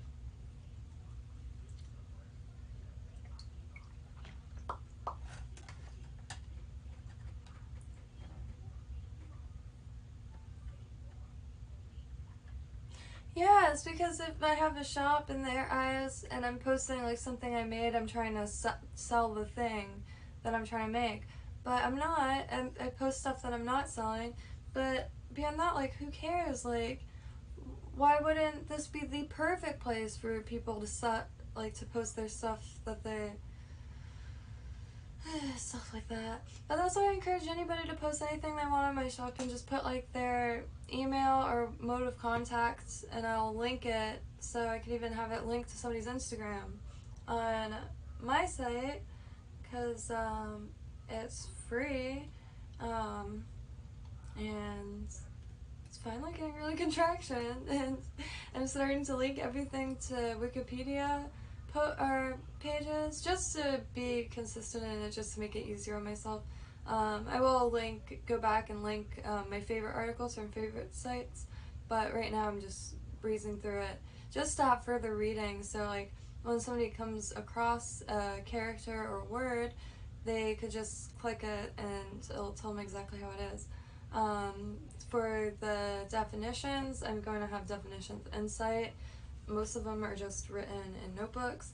And for the local and small businesses, which can be anything from carpenters to witchy shops to vintage shops, anything, antique shops, freelance people, that'll be on an interactive map. So I have a really long list that I just have to get it typed out, and that's what I have trouble with, is typing it all out. I write lists of lists all day, but like, I started mapping out all the archangels 10 years of Catholic school, I have no idea. I studied this stuff by way of reading a lot, and just geeking out into certain areas, but rarely do I discuss it with anybody, so a lot of the stuff I have no idea how to pronounce because I have nobody to correct me, and I'm not going to sit there hitting the Google speaker to figure out exactly how to pronounce things that, I don't know. I absorb way too much information on a daily because I do this musical chairs type of thing where like I can't just have one craft I'm working on. I have to have multiple out and ready and in the process. But it's the same with subjects, and that's why I'm encapsulating it all with Subtropical Botanica, because it gives me a spot to kind of organize all this, what some would say is useless information, but and turn it like to turn it around and make it a productive, like my unproductive like absorption of useless information and turning it productive for other people. So I'm trying. I will for certain things, but not the amount of weird words that I'm really into mythology and just stuff that I don't know how to pronounce like 90% of, and the more I go to Google, I try to make like a post-it note and just write words on it, because if I touch the computer or the phone I just use for music, but if I touch it, I reels and shorts, those 30-second videos, I can't stop. Like, I'll sit there and watch 150,000 of them, and then I'll look at the clock, it'll be like 2 o'clock, and it'll be like 8 o'clock, and I'm like, oh my god. But I've been like laughing my ass off the whole time, because there's some, like, there's like Tony Talks and BWA Jack or Blah Jack, just hysterical channels that I just get such a kick out of it. And it's only 30 seconds, I get way too much of a kick out of it. I'm very easily entertained. And easily bored, but easily entertained, so.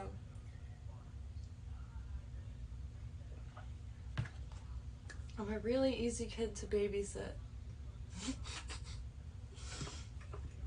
Yeah. But I hate when I finish something. The worst feeling for me in the world is in between projects. When I finish one thing and I don't know what to start on next, or like what part to do next. It's like you feel your whole existence like being sucked into a vacuum that is going backwards.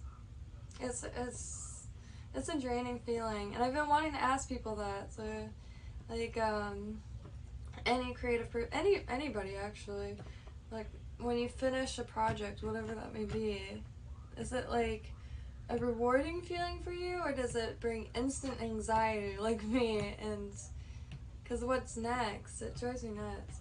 I don't like watching much TV or movies. I overthink the crap out of it. Like, I don't like when there's kids involved, because like, it's a bunch of fucking weirdos that are making these things, and kids and animals and movies and shows creep me out, just saying. And as well as just like, I don't know, I like, there's movies and shows that I really like, and I'm caught up in the humor, but I don't know. And I used to love like horror films and stuff. I don't know what changed, but now like all I feel is dread and like time slipping away. And for what? To see like John Cusack pretend to be the reporter at midnight in the Garden of Good and Evil that reported no, like I don't have any interest in that. And that's why if I do watch TV, I try to paint moon faces or crochet. I'm ranting pretty hard right now.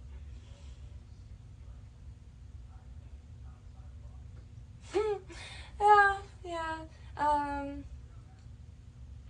And I don't know. I'm so convinced that everything is the same. Like, everything is everything else.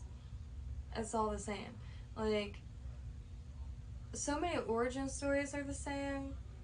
And like, wouldn't that be like an ode to like get together, or rather than like trying to diversify and separate all the religions, but like find all the common grounds? It just, like, I don't know if you've read, well, there's this book that Jesus Family Tomb, and even if it isn't the tomb of the fabled Jesus Christ himself, that should have been the biggest archaeological dig that they're of the century. But it wasn't. When the archaeologists arrived, there were children playing soccer with the skulls and the whole 9 yards. And it's bizarre. Everything is literally the same. And with the more interest of mythology and like folk tales, like people like think are seeing that more. Everything is just so similar. It's bizarre. And same pantheons used. They're all archetypes for stuff that is just as part of like one group of people's human experience to the next, and it's identical. It drives me nuts. I like seeing all these little skirmishes. It's just hysterical. It's hysterical in kind of like a Schadenfreude kind of way. Like, it's pretty dang funny, but it's not. People are dying. But fuck, it's hilarious. The individual, yeah, because like for instance, I was thinking about how much like my gay friends love Shania Twain, okay? So I'm gonna use a note in this. And a lot of like old country people who might be on the homophobic side love Shania Twain too. Now, if they're all in a building and like all their personal differences are drowned out by Shania Twain, like it's those connections that I'm obsessed with, because like, yeah, I don't know what that's an example of, but I fancy the thought. And stuff like food, like and like park benches or bus stops, like zero comment with people about having civil conversation or complimenting shoes, little things. It's very strange, but very, very like so much communication happens when there's none taking place at all. Well, that's the thing. Would it be such a big deal if his body didn't really dissipate into the aether or like rise into the clouds or what have you? Like, would it be the worst thing if it was like he passed and figuratively, like his soul like ascended and his flesh sack was still there or something? Or like maybe they saw an apparition and his flesh sack was still there. Maybe the flesh sack wasn't still there, and the family took it and put it in the family tomb, because it says Yeshua bar Yosef. I don't think it's Yosef, but it says Jesus son of Joseph and Mary, but in the Coptic, like a Greek script or Roman. Oops. There's many videos on the subject, because there's a lot of like fascinating things that I don't think it makes it solid. I just think it's definitely enough for it to have gotten more attention than it did, which was none at all, because it messed with their like fairy tale of sorts.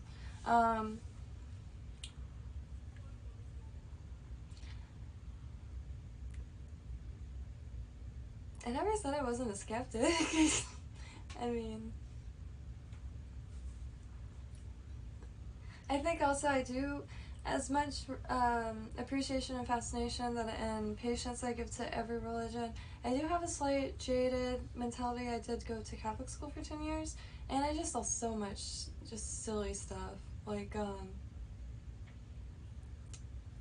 I saw more Chanel bags than I ever saw, like, decent equipment being bought for the...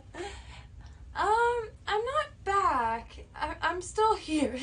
I didn't know how late it was, but I think I woke up so late yesterday because it was raining so hard it didn't sound like rain. It sounded like a waterfall. Oh wait, I am back. The stream failed. I think the internet switched off for a second. So, and I wasn't painting anything. I was soldering the little crystal ball things. So I used the opportunity to change the title. And now that it's the next day, I feel inclined to get something done, even though it's supposed to be the day of rest. Every day is the exact same, a slurry of the one before and the one after. I have started trying to plan things out and like take detailed notes on every product that I have for my site. So, because I'm trying to get enlist help, like literally. I'm trying to hire my first employee, which is crazy. I never thought any of that would be like real or doable or anything. I never thought I would have an actual website, maybe like a blog spot or Shopify. I was really sick of Etsy, and Etsy is just, you do get sales because they're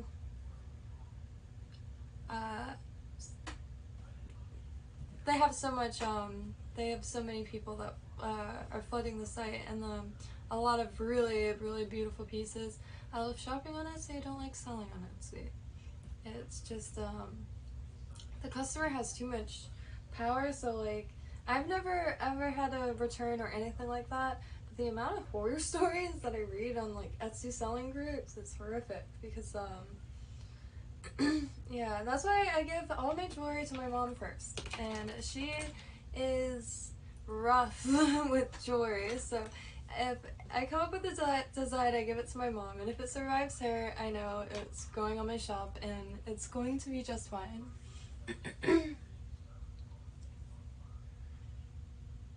Oh, thank you. Thank you.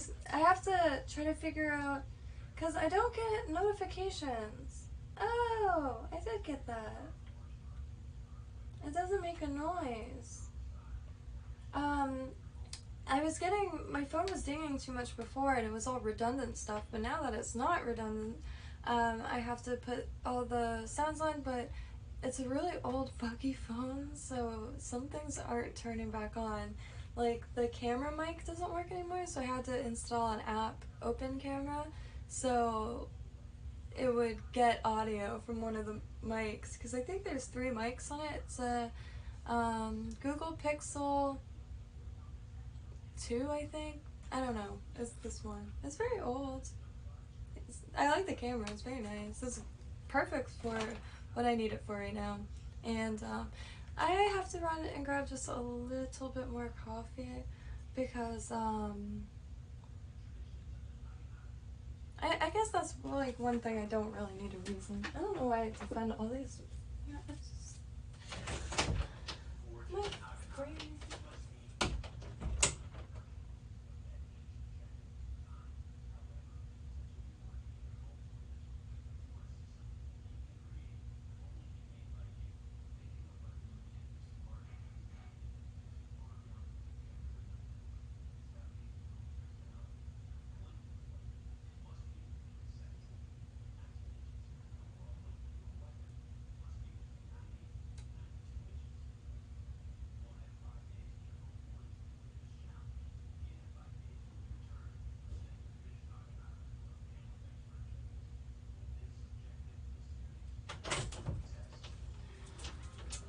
I'm just going to wrap a sweet potato in foil real quick and throw it in the oven because it's still on. And yeah, Pig Boy eats his regular greens, but also loaded with vegetables. And I used the last sweet potato yesterday, so I need to make more. It's just 2 seconds. I'll be right back.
walls weren't so thick. I threw some extra cat food outside, and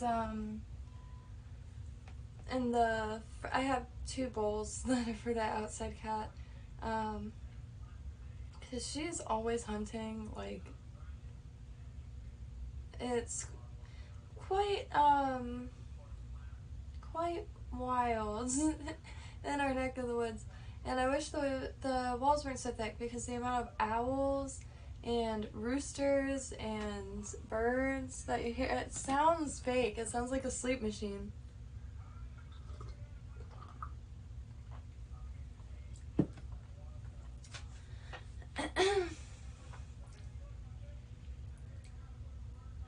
The cameras are great. I make the joke, maybe you will get it. I'm so sick of the Google Pixel. I'm really excited for the Yandex Polygon. I thought that was a good one. So far, exactly one person thought it was funny. And Alexander, actually, and I go way back, God, over a decade, in a small little beach town of Florida. And actually talked to Jimmy briefly the other day. I can't believe he has 4 or 5 offspring. Freaking wild. We worked at this restaurant called The Cottage. They had drag shows on Sundays. It was quite the spot. And I was a hostess even when I was I think, well, maybe I wasn't there when I was 18. It's kind of it's a wee bit blurry, but definitely look back fondly to those days. And did you hear Adam Sotzing passed away, and somebody else just did. Albert Boynton. Paul, if you remember Paul, his nephew Albert just passed, literally like a week ago. Lake Worth will never be the same. And had a toothache and took something for it that was given to him by somebody else and instantly expired, so it was probably laced with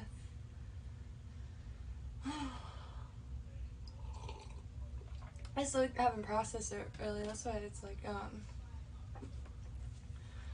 yeah, fresh one. But yeah, Adam passed away. That's crazy too.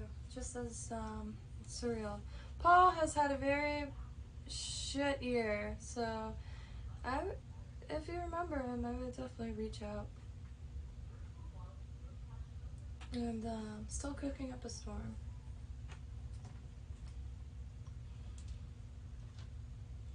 Lake Worth is a totally different place now. Like, there's this part in West Palm, that I had a few friends that lived in that area. They call it So-So now, which is horrible sounding. So-So? It sounds like it's a so-so area, but they call it So-So. And it's supposed to be like Soho, because a lot of people from California, New York, and Miami are moving up into Palm Beach County. Welcome. Well, maybe not the worst thing. I got mad products right now, and I could use some fresh blood on these streets. Because I want to start doing green markets. I've been looking into vending, and it is so incredibly easy. What you do is you find a local business that has a good sized parking lot, offer them a cut, and then start contacting any local business or artists that I could possibly find, which there are so many incredibly talented humans in this like small area of Earth, and have like a block party. It's completely doable. A lot of people already have tents and stuff, and a lot of people are already doing that.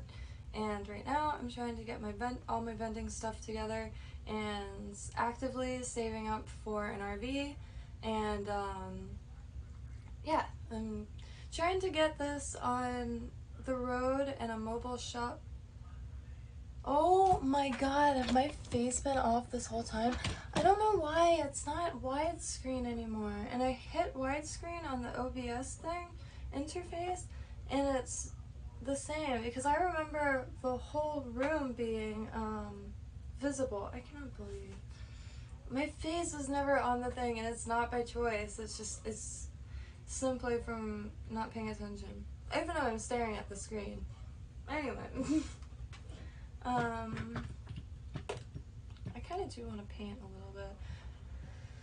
But I also kind of want to, I don't want to say take a nap, but I know if I take a nap, though, I'll wake up at like 5 o'clock in the afternoon and I'll regret my life. So I have a bunch of pepper plants, chili peppers, that I waited way too long to plant. They're about a foot tall, but they're starting to flower and grow peppers, so now transplanting them, they're probably gonna, that little process is probably gonna stunt a little bit. Is this still, oh. I've been doing this now for like 3 months and I still haven't gotten the hang of it. You know, I wish I could find somebody that wants to help and like create a little witchy empire,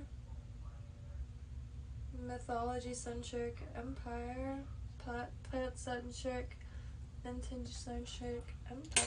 So what I'm planning for the RV, it's going to be a mobile nursery, vintage shop, and plus all the tools and supplies that I offer to the communities that I offer them to. And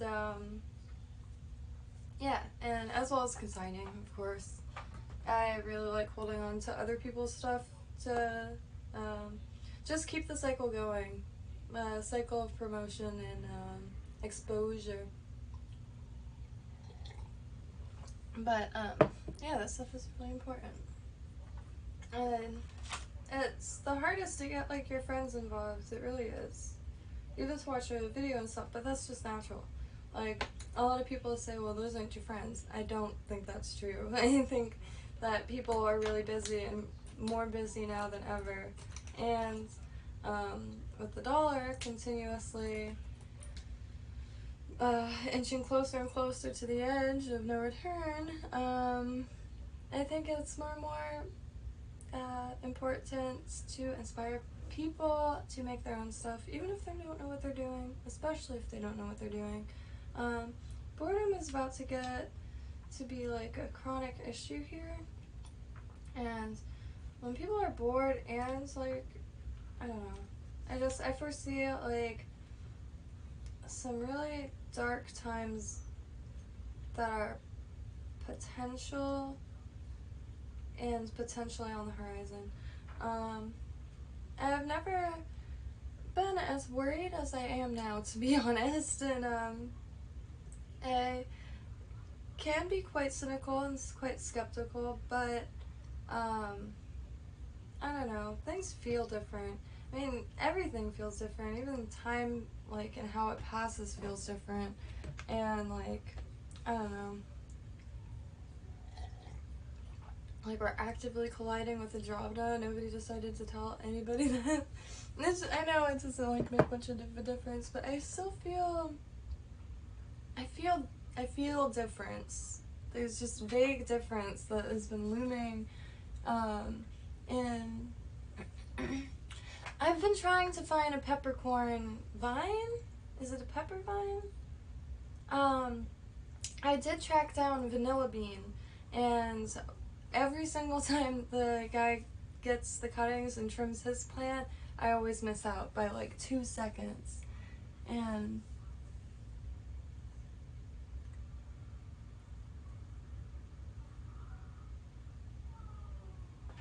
Yandex is pretty good. Yandex is the, I think, Russian search engine, and the reason why I like it is because Google is full of Pinterest links, dead Pinterest links, and I search for a lot of craft and like like arts and crafts themes searches, and 90% of like the pages are just dead Pinterest links, and it'll just go to a picture.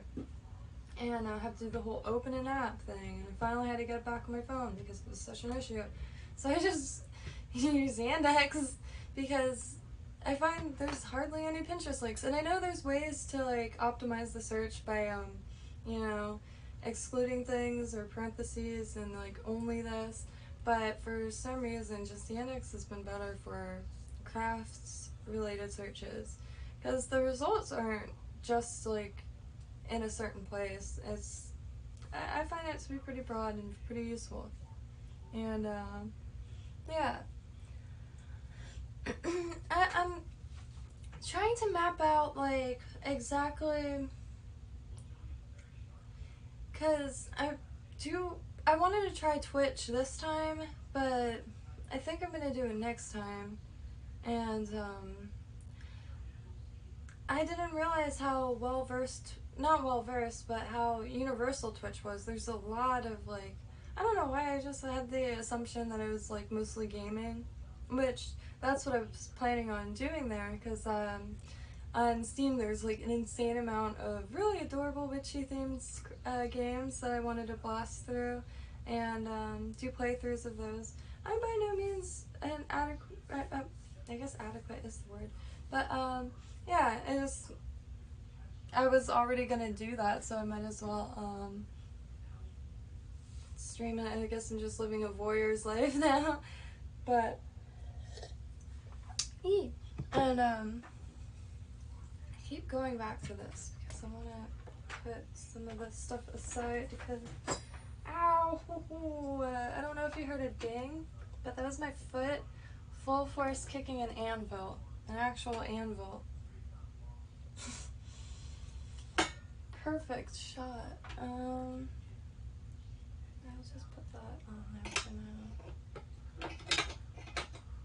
Because I do want to paint some of these because I want to see them in resin and get that show on the road. Just I have such shaky hands that. And I have some. I was looking up really small, thin paintbrushes, about $8 to $10 per brush. Not for me. I found brushes for cat eyeliner, and I found disposable ones that like makeup artists use. $8 for 100 in decent reviews. Perfect. That's I need them to make little dots, so it's not. And what is it with the hot tubs? That's what everybody says. Every single time I mention Twitch, they're like, "Oh, so you're gonna start streaming in a hot tub?" Look at what. At first, I just thought it was, I don't know, but we do have a hot tub. We have an inflatable Coleman hot tub. I don't know how aesthetic that is. I think it is. Coleman for life. I used to have an extensive vintage Coleman collection. Don't know why.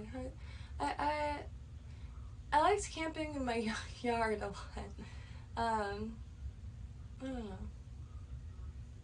And then once, there's these two, I'm not even going to go into the story because it sounds so bad when I say it, but it was really good and really wholesome and really nice, but I'm not gonna go there.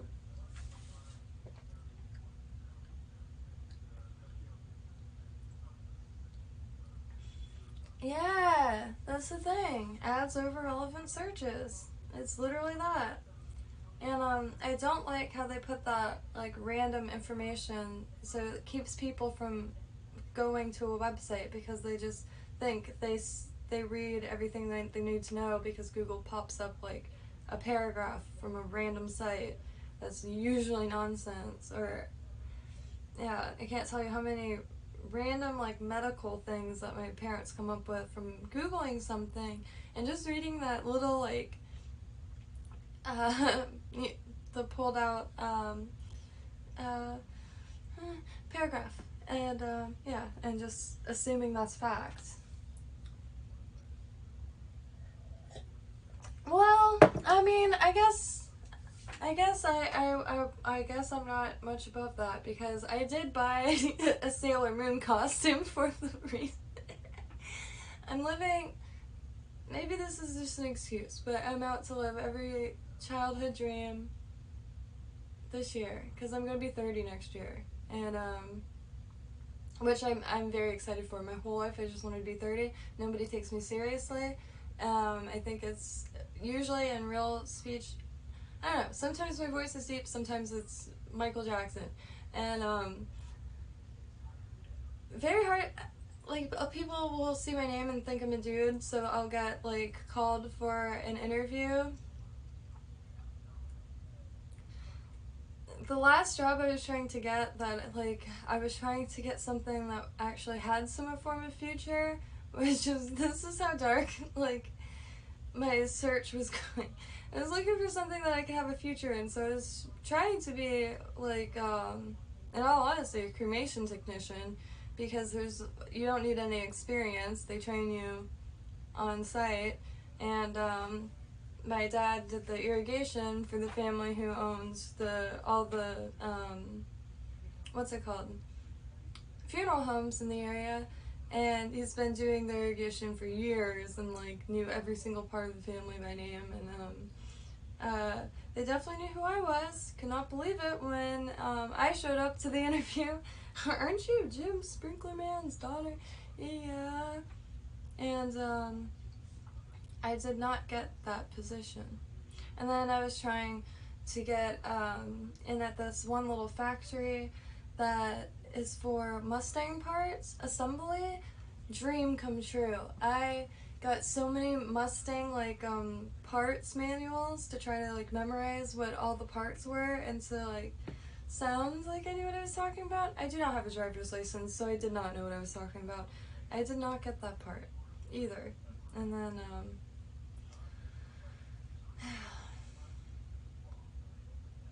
every single place I tried to hire, the only place that hired me was a pizza restaurant. I don't know why. I'm pretty good employee,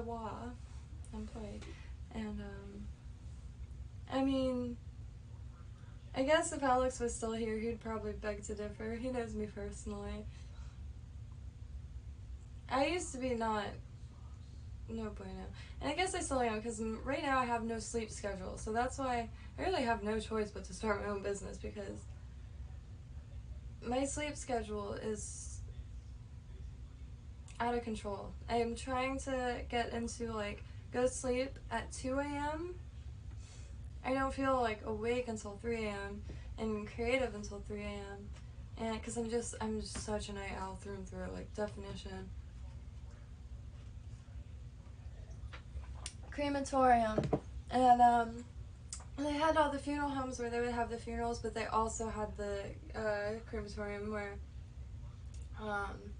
every day at 12 o'clock, because I used to live by one of them, and I've seen a few bellies on gurneys, because, like, you could see that outline the best going in, and my whole life looked like it was always there, and I would always be going. I was quite a prolific seamstress when I was a kid, and I'd always walk to Walgreens, this really weird mixture of foods, but my sewing snack that I was just obsessed with, for some reason I can't drink the stuff now, is Diet Dr. Pepper in a bottle, which is weird because I don't like soda in plastic bottles. I only like the first few sips of a canned carbonated beverage. But anyway, my snack of choice was saltine crackers and a Diet Dr. Pepper in a bottle. And I just sit there for hours at a time sewing. And I don't know if Diet Dr. Pepper has it, but it turns out that people like diet sodas because there's more of a stimulant effect to them than a regular soda. I could be wrong, but that's what I heard recently, and I was like, huh, that might make sense a little bit, because I'm still quite taken by that choice. And then my mom would wake me up for school the next day and be like, where are the sheets on your bed? Oh, that's a nice dress. It looks just like your sheets, oh damn it. And I was one of those kids that were constantly rearranging their furniture. like in the middle of the night, somehow moving huge bookshelves full of stuff without making a noise at all. And this is an old wood like Worth house. When you walk, stuff shakes on the walls. Like, yeah. Like, it would be so easy to simulate an earthquake in that house by just like jumping up and down and everything. Yeah. And I think that's too why I walk so light on my feet, because I couldn't stand it. At the house I grew up on, you could hear every footstep and it sounds so loud. You sound like, I don't know, like, so loud, like stuff's shaking on things. So I always walked really light, like, so, like, you couldn't hear my footsteps. And I was a sneaky little shit when I was a kid. I was raised as an only child. I have 2 half sisters, but didn't find that out until I was 14. Take that as you will.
Ow.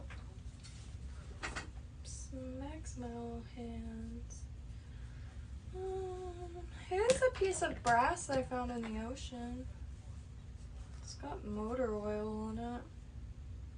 That's very nice. Oceanic brass. And it was all crunched up, but I hammered it pretty flat just so it fit in a box better. When I use it, I'll hammer it very flat and then sand the heck out of it and then use it as backing and bezel wire because it'll be thin enough to do that. And hey, I got plans. This is a honeycomb solder block. I believe it's called a honeycomb. It's supposed to make it so, well, stuff won't roll. And anyway, you know how you like, if you see like a lot of sterling silver, there'll be like sterling silver balls as like decorations. And anyway, this is supposed to be so you could, I don't know what the actual purpose is, but you can use it to make perfectly more spherical spheres, because usually they're quite like flat on one end, if you will. But I find that the other type of solder block, the just regular, I forgot what it's called, and I forgot what it's made out of. It's like fiberglass or something, but it's not. God, what is it? I think it's just called a solder block or a fire block, but that one works a lot better than this. I get way more spherical spheres with that than this. This is what I see everybody use. And it does come in handy. I love the thing, but not for spheres. And I keep all the little bits of solder because the splats are quite cool looking, so I put those in resin pieces, as well as the little blocks.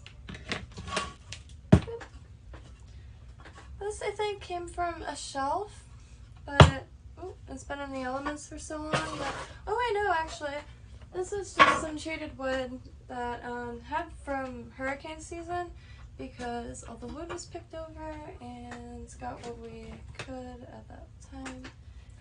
And a part of it was degraded by the elements, so I cut about a foot of it to use to make, I was trying to carve out a relief to make one of those like carving pieces that's like a piece of art but like carved out and then painted. Couldn't do it. I couldn't, and it was a brand new super sharp chisel, but there's some things that just I can't make sense of enough to do, like cutting glass. I can't get it to work, and I've used a new cutting wheel, and I packed all my glass up, so next time I go to my parents, I'm gonna go. My dad is also a hoarder. That's where, did I just say hoarder? That's where I got it from. But you just never know what you'll need, and like he's a hermit too, so like we both like having any tool or like supply of prop. I would toss it on the floor and then I sweep it at the end of the day. It just saves so much time doing that.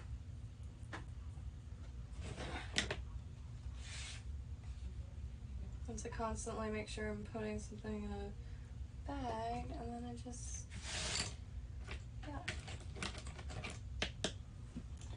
The day is catching up to me. I have, oh no. I have kefir. I am quite addicted. I've been trying to cut off of like sugar, so for, I guess I went to sweets this last few years. Like, I went on a mad cookie like and cupcake thing where I was making everything from scratch, but just bombs of sugar.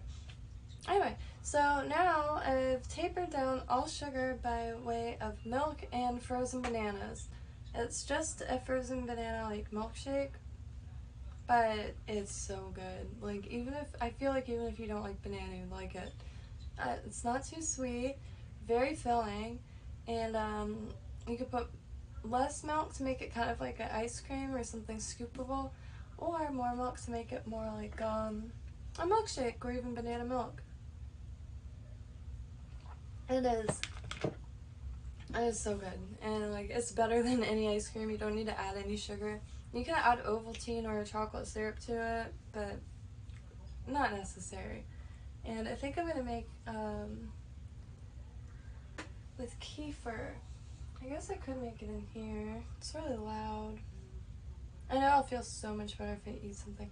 I woke up at like, I don't want to say, like 4 p.m. last night, but chilled in the room, like reading and doing like little things until like 7, because it was pouring, absolutely pouring. Rain doesn't usually make it out here. It usually stops. Like you could see it falling, like however long or much distance away, but it's been getting a little dry right in this exact area. So the rain was much needed, and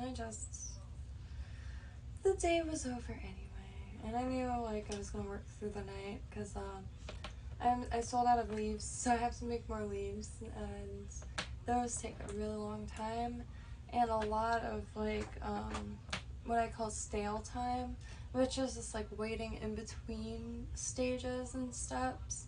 And I always have documentaries playing, but not when I'm streaming. It has to be dead silent because of copyrighted materials. And yeah, so pretty much happy. Whoa, I need a banana smoothie. Happy pretty much Halloween. I think I am going to ow. I guess I just have to rinse the thing out real quick and grab it. When I do that, I'm just gonna make it right here real quick just so I can, I don't know, show somebody something.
just use milk, but I am out of milk, but we're going later today. We go to the store about once a month, sometimes even every 2 months, because we get bulk of basics and keep it really simple. And this is just kefir. I really like this stuff. I get it when it's buy one get one because it's like $5 a bottle, and can't justify it. It's just sugar and some probiotics. But it's good stuff. I do prefer mango stuff, and I don't know if they have. That one will go to blue.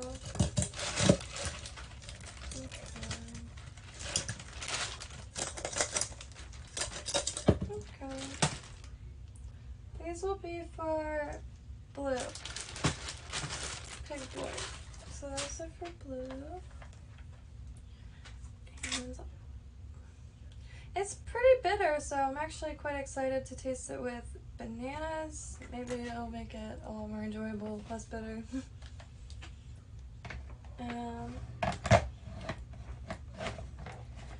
Since this has like a 2-foot cord, I might have to, oh, blue might be screwed with this actually. Okay, it's gonna be really loud. If anybody is here, put it on mute. Frozen bananas, I should have said that. So what I do, bananas are like 70 to 80 cents a pound. I get a ton of them, and I wait till they're ripe, like at their sweetest, before they like get soft and weird. Even though those would be even better, because they're just getting sweeter and sweeter until they turn into like alcohol or vinegar. But just cut them, slice them. It just makes it easier, because this isn't the best thing, and so,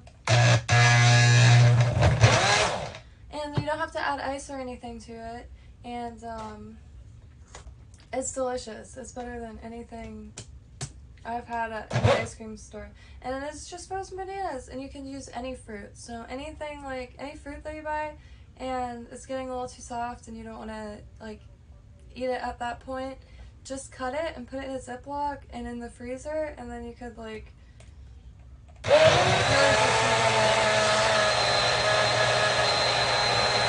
this. I don't have a blender, but this was brought here, and I came across it, and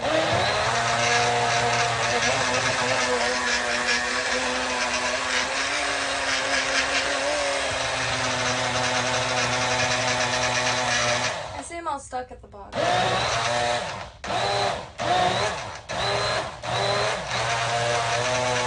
I do see it all breaking up, other pieces that aren't stuck.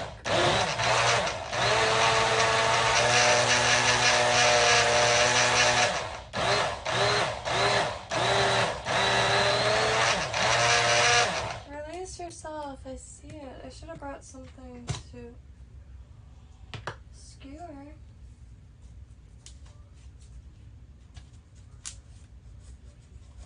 I've drinking one of these a day, well, again, usually with just milk and banana, every day for like the past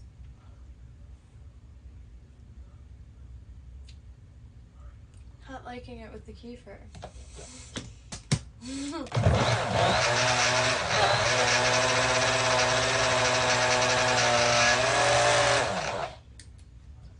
Poke it some more. This is a very old, probably like early 2000s blender thing. It's probably to make like not this.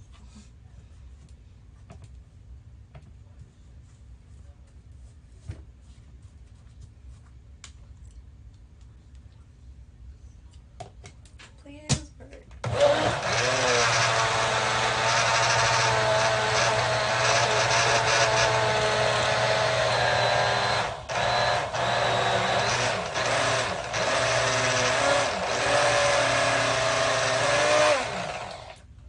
Since the kefir is also thick, I think that's why it's taking twice as long than usual.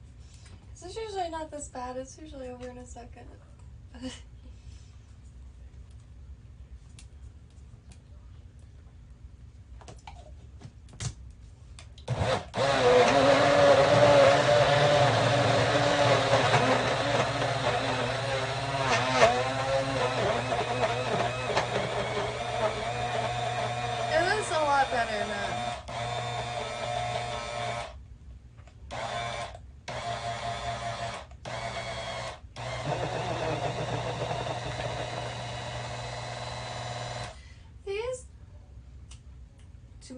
honestly think these are ones that fell on the floor, and instead of putting them back in the package, I brought them in the room because I used them to make kites before, but also the God eyes of God. That's a traditional Mexican craft. I could be wrong, but very popular, especially here in Florida, and a very popular craft to partake in.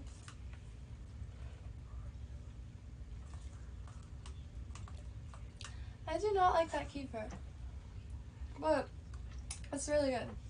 It is. It tastes like a regular like banana shake, like something that you'd get at a smoothie place. It doesn't taste like, because with the milk it's so delicate and like refreshing and quenching but filling. Oh my god. This isn't bad. It'll make us hurt. I didn't say that. This is what my dad says about everything. Let me bring Blue his bananas and tea.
I like how the yogurt made it like foamy. Looks gross.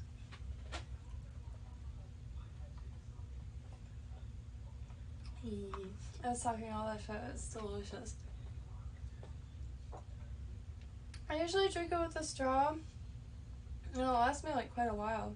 But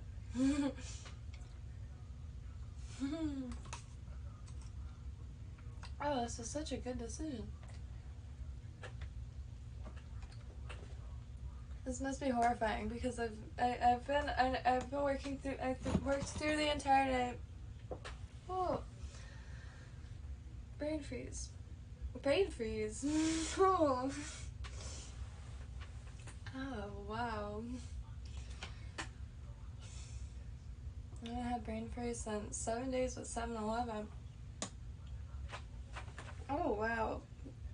That's no joke. Oh well, I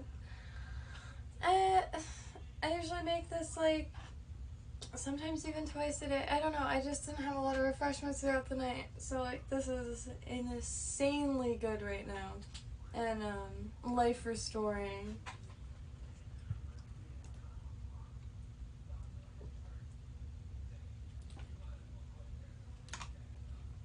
Minus the brain freeze.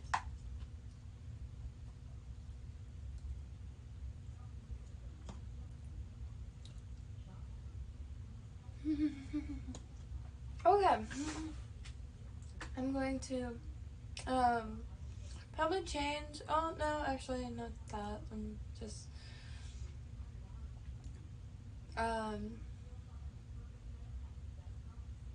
redundant information. All I can think is redundant information. I usually change after I get off of any streams, but I'm already in something comfortable and then I could do outside stuff with. When I do sleep through the sunrise happening, I have a very like twilight feeling throughout the day. And how I get around that is doing some yard work.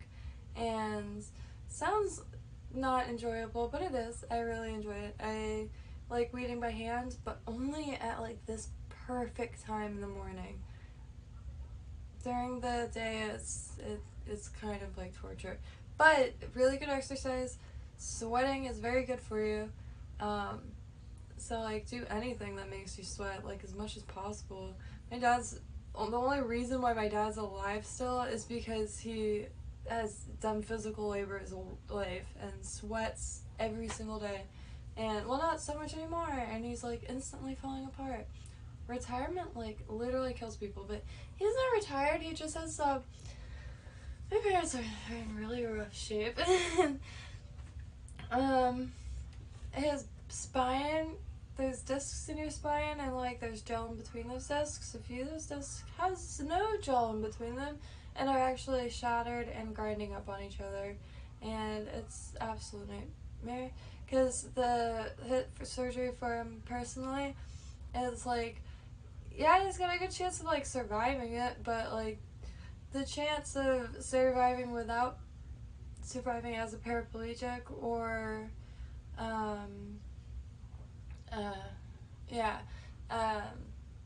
paralyzed in some way is, it's not the best odds, so he's just avoiding it, but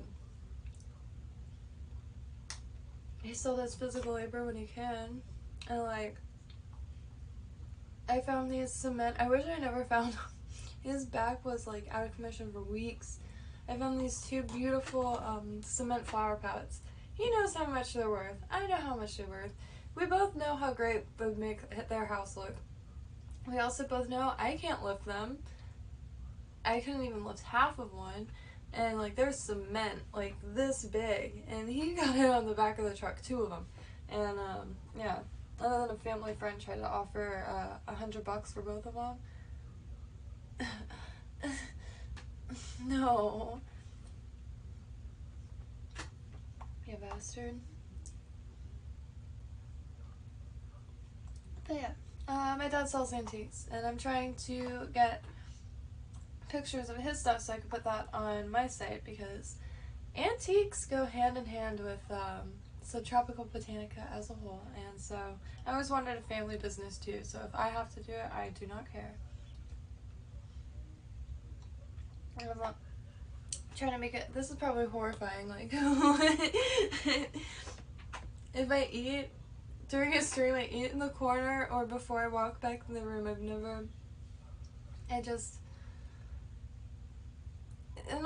back in the day, like, you couldn't even flush a toilet on television or on screen, but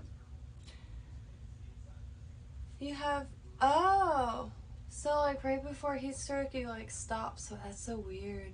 It's like, you have no, like, water left inside of you, and you start, like, literally cooking.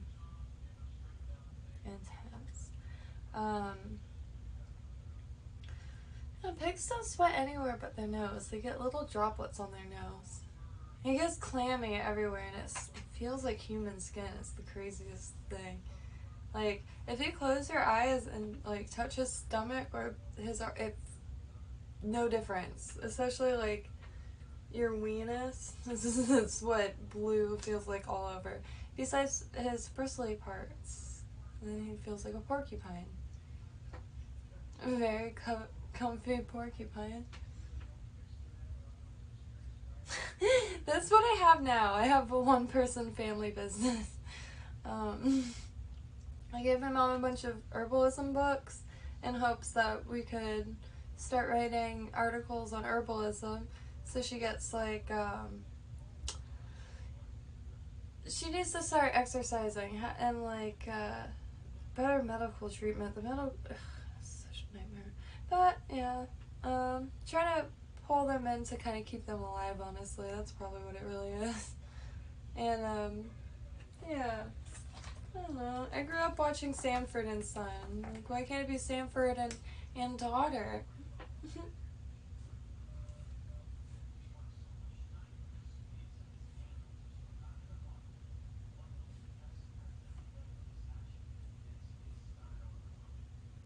Oh yeah, so my Everglades tomatoes are tomatoing.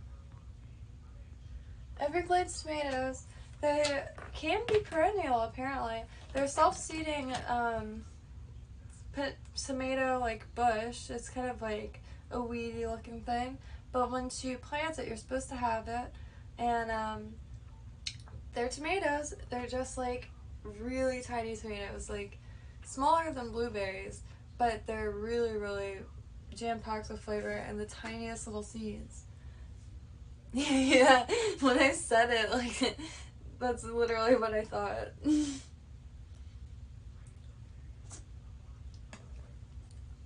Oh, another thing is I usually eat this with a straw, so I think that's why I feel like such a slob right now. And, I don't have paper towels in here. I have a towel, but it's soaked in, like, WD-40 and all kinds of stuff.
I just thought of something, in my opinion, that's brilliant. Damn it, I want a straw, but I won't leave the room again.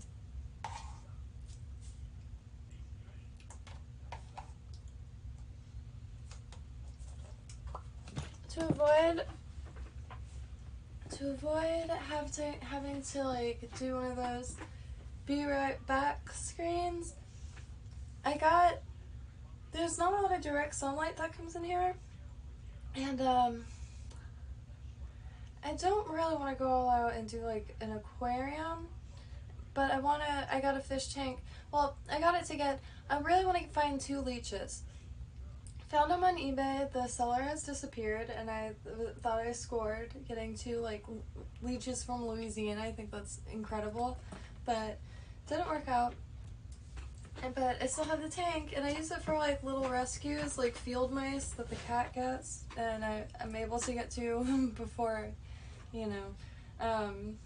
But yeah, I want 2 leeches because over there I wanted to put the tank, and then when I do inevitably disappear, I could just move the camera to the leech tank, and yeah.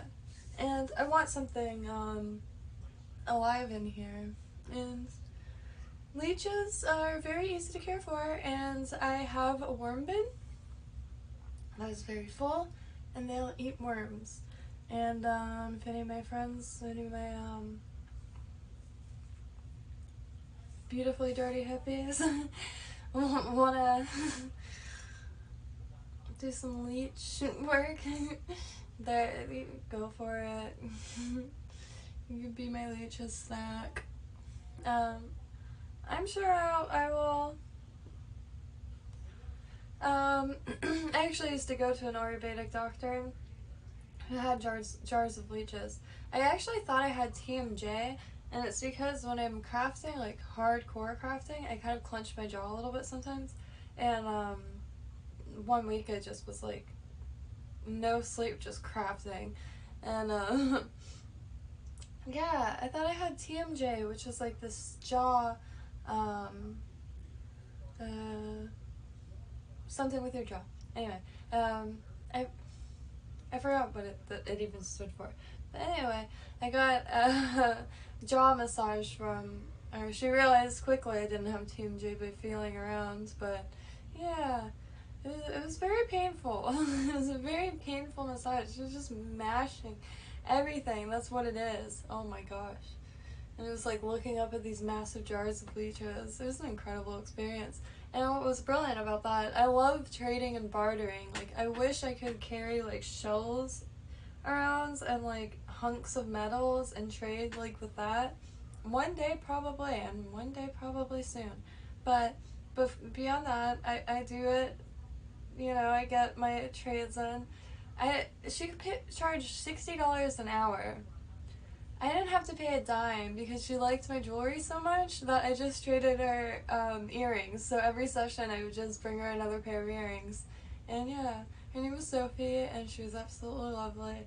And she was from Paris actually, and she quit drinking, which we all know is like, no, quit smoking cigarettes, which we all know like is an impossible feat for a lot of people, especially you could imagine for a Parisian.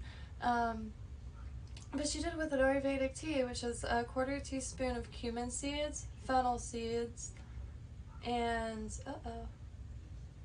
coriander seeds, a 1/4 teaspoon of each, and just steep it in warm water. I called it taco juice because of the cumin, but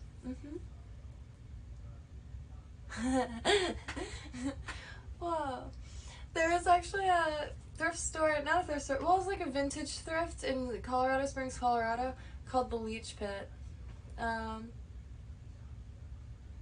Yeah, but they're the easiest, and they're really neat looking. They're so alien, and I know they'll inspire some dreams, and super easy to care for, interesting to watch. They eat worms, and if you can imagine like a water worm sucking up another worm, oh my god, it's the most horrific thing in the world. I'm a fan. Yeah, I'm not into like blood and stuff like that. I actually am quite wincy, but I don't know, something about leeches, I like them. I wish I could have a snake, but I like mice equal, and I couldn't bring myself to do that. And frozen snake, I guess, or frozen mice, I guess, aren't like the best. They should have it fresh. And who am I to deny a snake a fresh meows? And we would have a bunch of like rabbits and beautiful snakes. I mean, she probably keeps out a lot of venomous snakes too, because coral snakes are prolific in Florida, and allegedly, what I've heard is they stopped carrying anti-venom for it because it's really expensive and not a lot of people encounter coral snakes anymore or get bit by them. But, yeah, I deal with a lot of mulch, and I'm always like digging in mulch under logs and stuff, and like a full-blown idiot with no gloves, no shoes, and I did get myself a good pair of Danner boots, but I can't get them on my feet. They fit perfectly, it's just, I don't know, barefoot and no gloves, I'm gonna lose limbs one day, I know it, but one day I'll get the hang of it. Gloves and boots. I'll be like dudes when they sit there going, phone, keys, wallet, like that. Phone, key, yeah, you know what I mean. Phone, keys, wallet. But like gloves, boots, hat. I've been wearing a hat outside, which is a huge deal. Because usually I'll be outside not really feeling my face burning off, but I'll come inside and like just rinse my face off just to freshen up. And my face will be looking like a tomato. I think that's why I don't record a lot outside when I'm working, because I look like another person. And yeah.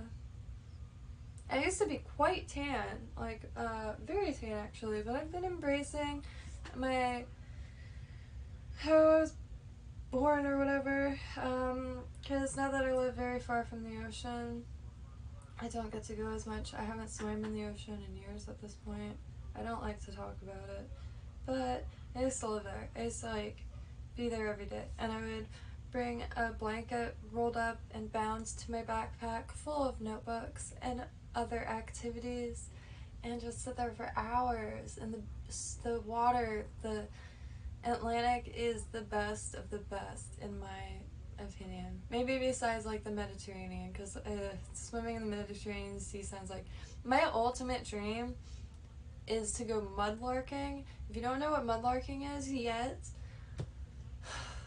look up mudlarking, MUDLARKING, and River Thames, THAMES.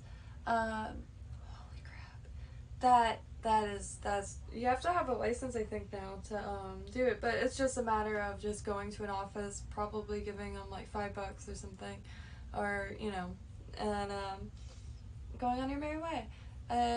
Yeah, wow, because River Thames has been there forever, and it's been used forever as a port, and all these ships. There's so much that washes up. Gold brooches, perfect condition. Little bits of gold, just like, you know, cool. Pieces of pottery, ceramic, buttons, coins. Even a coin, even a fragment. I would freak out. I would be out there 24/7. So right now, another thing I'm trying to do is make this RV thing work, and so I can take my dad to try to find gold. Even if we find like a tiny little flake, it will make our lives. So I'm trying to find the closest place to Florida where you could go gold hunting, and I want to go to Fort Drum because you can find calcite there, and lamprey are dope. Lamprey. I don't know if I'm ready for that yet. That's like legit, like, can you imagine walking into your room and it's not in the tank? Like, so many movies can spawn from that alone, and probably have. Like, wow, why do those exist? I love them though. They're crazy to watch. Crazy to watch. Like, that has to be the most alien, like, octopus, okay, most intelligent, most alien, like, classically, but I still find them adorable. Lamprey, you're supposed to be in a sci-fi movie. You're supposed to be in a sewer system on X-Files. Like, what are you doing here? Like, in this realm? I mean, TV is just CCCP. Oh, I'm delirious. But I'm fine with that because after this, when I go in the room, I have a few drawing concepts that I... Lamprey are so... What the fuck? They're so intense. And the axolotls are like, I think, the cutest creature. Besides, what are those ones, what are they called? I know you know, too. So, those reptiles with scales, and they're poached heavily. They look like little baby dragons. Like freshly hatched dragons. What are those called? They do. They look like slugs with mouths. And then they look like, when they're ribbons, it just means they're hungry. They can't swim on a full stomach. What are those called? Ooh.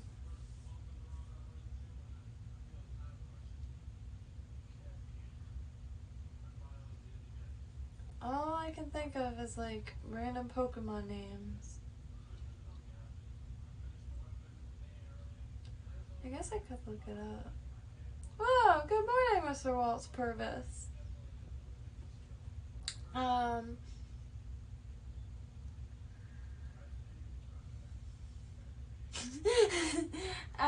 am not just getting up. I haven't gone down yet. And, so, well, it's hilarious currently, but you know, nature's cheapest drug is, what's it called, sleep deprivation.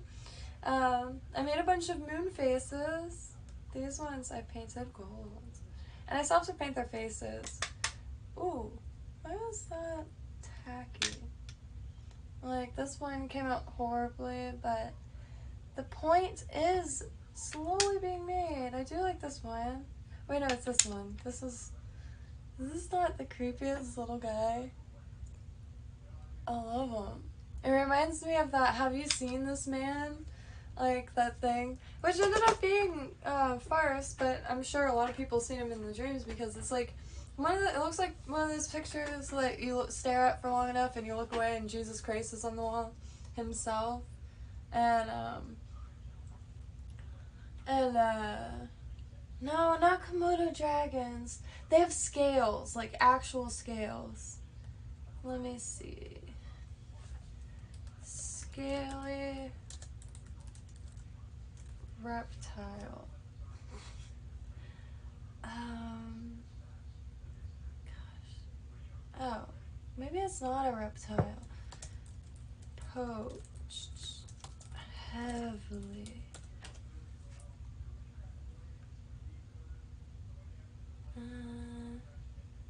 The pangolin. Pangolin. I think, yeah, it's not a reptile, that's the point. Scaly anteaters. So not a reptile, my bad. They are the cutest things.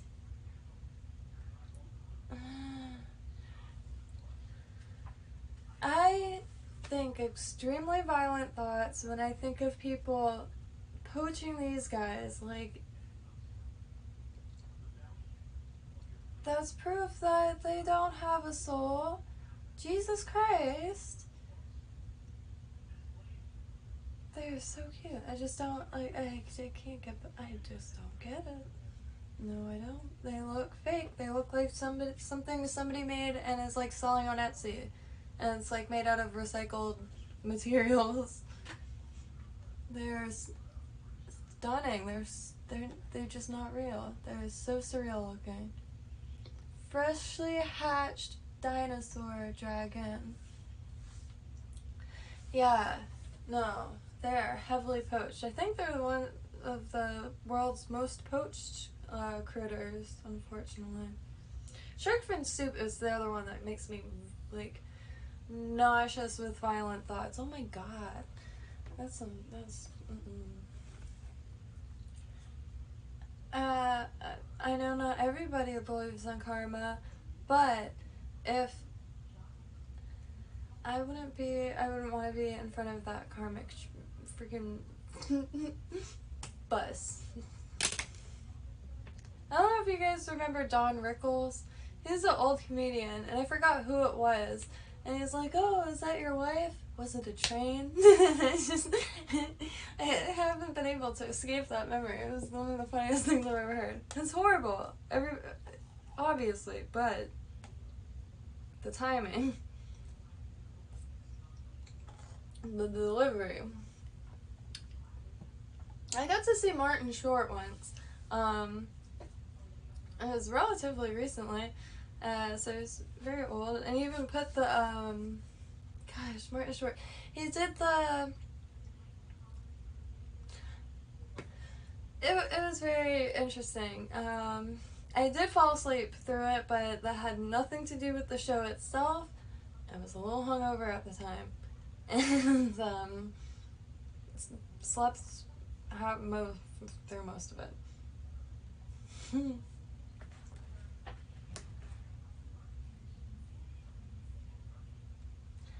I mean,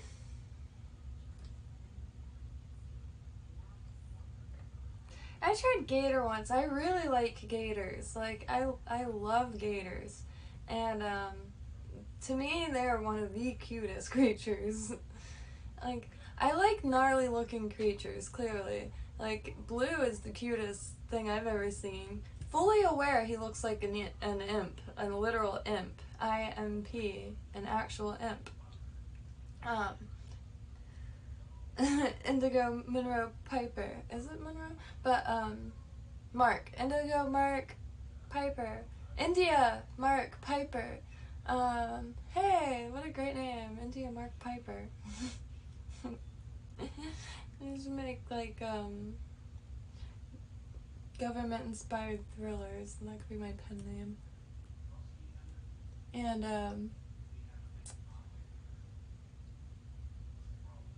I forgot where I was going with that.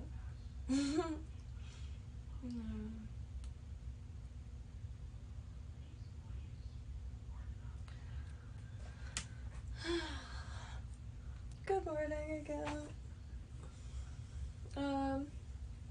I do think I'm going to try to get outside to get some energy restored before I totally fall asleep, because I don't want to waste the entire day. Because if I fall asleep now, I won't get up until way later. And it's Sunday, and I don't know. Thursdays and Sundays, I seem to like them a lot. The only reason why I don't like Sunday is the mailman doesn't come. And the mailman brings me craft supplies. He's very important to me. I must protect him at all costs, even though he can't come at one time a day. Sometimes it's 4, sometimes it's 1, and it doesn't sound like much of a deal, but it's destroying my life. And any hope I have at a future is maybe, I don't know.